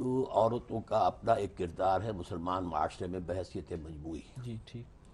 اس کے ساتھ ان اسپرٹ ان کا سیاست میں حصہ لینا جو ہے وہ کمپیٹیبل نہیں ہے. اچھا. کمپیٹیبل نہیں ہے یا بالکل نہیں؟ بالکل نہیں کمپیٹیبل نہیں ہے نا اس پورے ایک نظام کے ساتھ. وہ قانونی بات میں نہیں کر رہا. مناسبت نہیں رکھتا. ہر ایک چیز کا ایک نظام ہے. نظام بحیثیت مجموعی کچھ تقاضے رکھتا ہے. اس میں عورت کا اصل مقام کیا ہے، عورت کا اصل کام کیا ہے، عورت مستقبل کی نسل کی جو ہے پروان چڑھانے والی اور تربیت دینے والی. وقرن فی بیوتکن جو ہے قرآن نے کہا ہے. اس اعتبار سے تو وہ کمپیٹیبل نہیں ہے. البتہ قانوناً عورت کو ووٹ کا حق دیا جائے. وہ عمر کا معاملہ میں نے کہا تھا کہ یہ تو بائی میوچول کنسلٹیشن طے ہو جائے گا. میرے نزدیک یہ کہ کم سے کم 25 برس ہو. البتہ جہاں تک پارٹیسپیشن ہے الیکشن کے اندر آ کر امیدوار ہو کر بننا، وہ چونکہ پبلک میں آنا پڑے گا، آپ کو جو ایکسپوجر اپنا دینا پڑے گا، لہٰذا وہ اسلامی اصولوں کے خلاف ہے. کیا کوئی عورت جج کے منصب پہ فائز ہو سکتی ہے؟ میرے نزدیک کوئی حرام مسئلہ نہیں ہے اس کے اندر کہ حرمت ہو، کوئی مناہی قطعاً نہیں ہے. اسی طرح کسی حکومت کی سربراہی کی بھی مناہی نہیں ہے، کہیں پر بھی حرام اس کو قرار نہیں لیکن دیا علماء تو اسے ناجائز کہتے ہیں. لیکن جی نہیں، لیکن جب آپ پورے نظام کو رکھیں گے سامنے اور اس پورے نظام کو معاشرتی نظام، آپ کا سیاسی نظام، یہ سب جب آئیں گے تو اس میں تقریباً ناممکن ہے. ڈاکٹر صاحب وہ ایک بڑی مشہور حدیث ہے نا کہ جس قوم نے عورت کو اپنا حکمران بنایا وہ ہلاک ہو جائے گی، تو آپ کہتے ہیں کیسے اس مناہی نہیں حدیث کے بارے میں بھی کچھ لوگوں کو گمان ہے کہ وہ صحیح ہے یا موضوع ہے. ہے؟ بخاری کی ڈاکٹر صاحب، ہے. بخاری کی روایت ہے. ہاں، لیکن یہ کہ بخاری کی روایت بھی تو ہو سکتی ہے کہ اس کے اندر کوئی سقم ہو. لیکن یہ کہ میرے نزدیک عورت، یہ بالکل صحیح بات ہے کہ عورت کو اس کام کے لیے بنایا نہیں گیا ہے. یعنی مناسبت اس کو وہی نہیں. مناسبت. ڈاکٹر جاوید صاحب آپ سے ہم نقطہ نظر جاننا چاہیں گے، ایک اسلامی ریاست میں عورتوں کو آپ کس طرح دیکھتے ہیں؟ دیکھیے جی، میں وہی بات آپ سے عرض کروں گا کہ یہ کام اللہ اور اللہ کے پیغمبر کا ہے کہ وہ کسی چیز کو حرام قرار دیں اور کسی چیز کو حلال قرار دیں. اس موضوع پر کوئی بات نہ قرآن مجید میں ہے نہ کسی صحیح حدیث پہ ہے. دیکھیے، قرآن مجید جب کسی چیز کو بیان کرنا چاہتا ہے تو وہ ہر لحاظ سے واضح کرتا ہے. ڈاکٹر صاحب میں نے بھی بیان کی میں اب عرض کر دیتا ہوں اس حدیث کے بارے میں بھی. دیکھیے، قرآن مجید جب کسی چیز کو بیان کرتا ہے، اگر یہ بات بیان کرنا تھی قرآن مجید میں کہ عورتیں اس طرح کا کوئی کام نہیں کر سکتی، تو وہ اس کو اسی طرح بیان کرتا جس طرح اس نے میاں اور بیوی کے معاملات میں حقوق و فرائض بیان کیے ہیں. اب دیکھیے وہاں کیا کچھ کہا ہے. مرد کو میاں بیوی کے تعلق پہ یہ کہا ہے کہ شوہر کو قوام کی حیثیت حاصل ہے. پھر مزید وضاحت کی ہے کہ اس قوام کے ساتھ ایک صالح خاتون کو موافقت کا رویہ اختیار کرنا چاہیے، فرما برداری کا رویہ اختیار کرنا چاہیے. پھر اس کو کچھ تعدیب کے نشوز اور سرکشی کی صورت میں حقوق دیے ہیں. پھر اس کی بنیاد پر یہ حکم متفرع کیا ہے کہ نکاح کی گرہ بھی شوہر کے ہاتھ میں ہے. پھر اس کے بعد جہاں پہ یہ بیان کیا ہے کہ عدت کے زمانے میں رجوع کا حق اس کو حاصل ہے، وہاں اس کی دلیل دی ہے کہ وَلِلرِّجَالِ عَلَيْهِنَّ درجہ، یعنی شوہر کو ایک درجہ گویا برتری حاصل ہے. تو جب قرآن مجید کسی چیز کو بیان کرتا ہے تو اس طرح بیان کرتا ہے. اگر یہ سیاست کے معاملے میں بھی قرآن مجید نے کوئی بات بیان کرنی ہوتی تو کر دیتا. رسالت میں آپ صلی اللہ علیہ وسلم کو بھی اگر یہ بات کہنی تھی تو آپ واضح الفاظ میں کہتے، صحابہ کرام اس کو روایت کرتے، آپ بتاتے کہ دیکھو یہ اسلامی ریاست جو میں نے قائم کی ہے اس کے اندر کسی عورت کو کوئی ذمہ داری نہیں جیسا ہم نے دینی. دور جدید میں دیکھا ہے کہ سعودی عرب میں ڈرائیونگ کا ایک مسئلہ پیدا ہوا اور علماء اکرام نے یکساں طور پر اس کی جو ہے مخالفت کی کہ خواتین ڈرائیونگ نہیں کر سکتی. مجھے یہ بات مکمل کر لینے دیجیے. جو روایت ہے آپ دیکھیے روایت کا کیا معاملہ ہے. ابو بکرہ رضی اللہ عنہ کو وہ یاد اس وقت آئی ہے جب سیدہ عائشہ کا معاملہ ہوا ہے. ایک تنہا صحابی ہیں جن کی وہ روایت ہے. یعنی یہ معاملہ اگر واقعی کوئی دین کا معاملہ ہوتا پھر اس میں کوئی حکم نہیں بیان ہوا، اس میں ایک تبصرہ کیا گیا ہے، اس تبصرے کے بارے میں پھر دو آراء ہو سکتی ہیں، یہ کہ وہ تبصرہ خاص اس قوم کے بارے میں ہے یا اس تبصرے کی نوعیت تعمیم کی ہے۔ میں دسیوں ایسی باتیں پیش کر سکتا ہوں جس میں اسی طرح تعمیم کے انداز میں حضور نے ایک بات کہی ہے، لیکن یہ کہ وہ خاص لوگوں کے بارے میں ہے، تو اس وجہ سے وہ روایت ہرگز کسی قانون کا ماخذ نہیں بن سکتی، نہ قرآن میں کوئی ایسی بات ہے نہ حدیث میں کوئی ایسی بات ہے۔ اس لیے پہلا مرحلہ تو یہ واضح سمجھ لیجئے کہ یہ مسئلہ دین کا نہیں ہے۔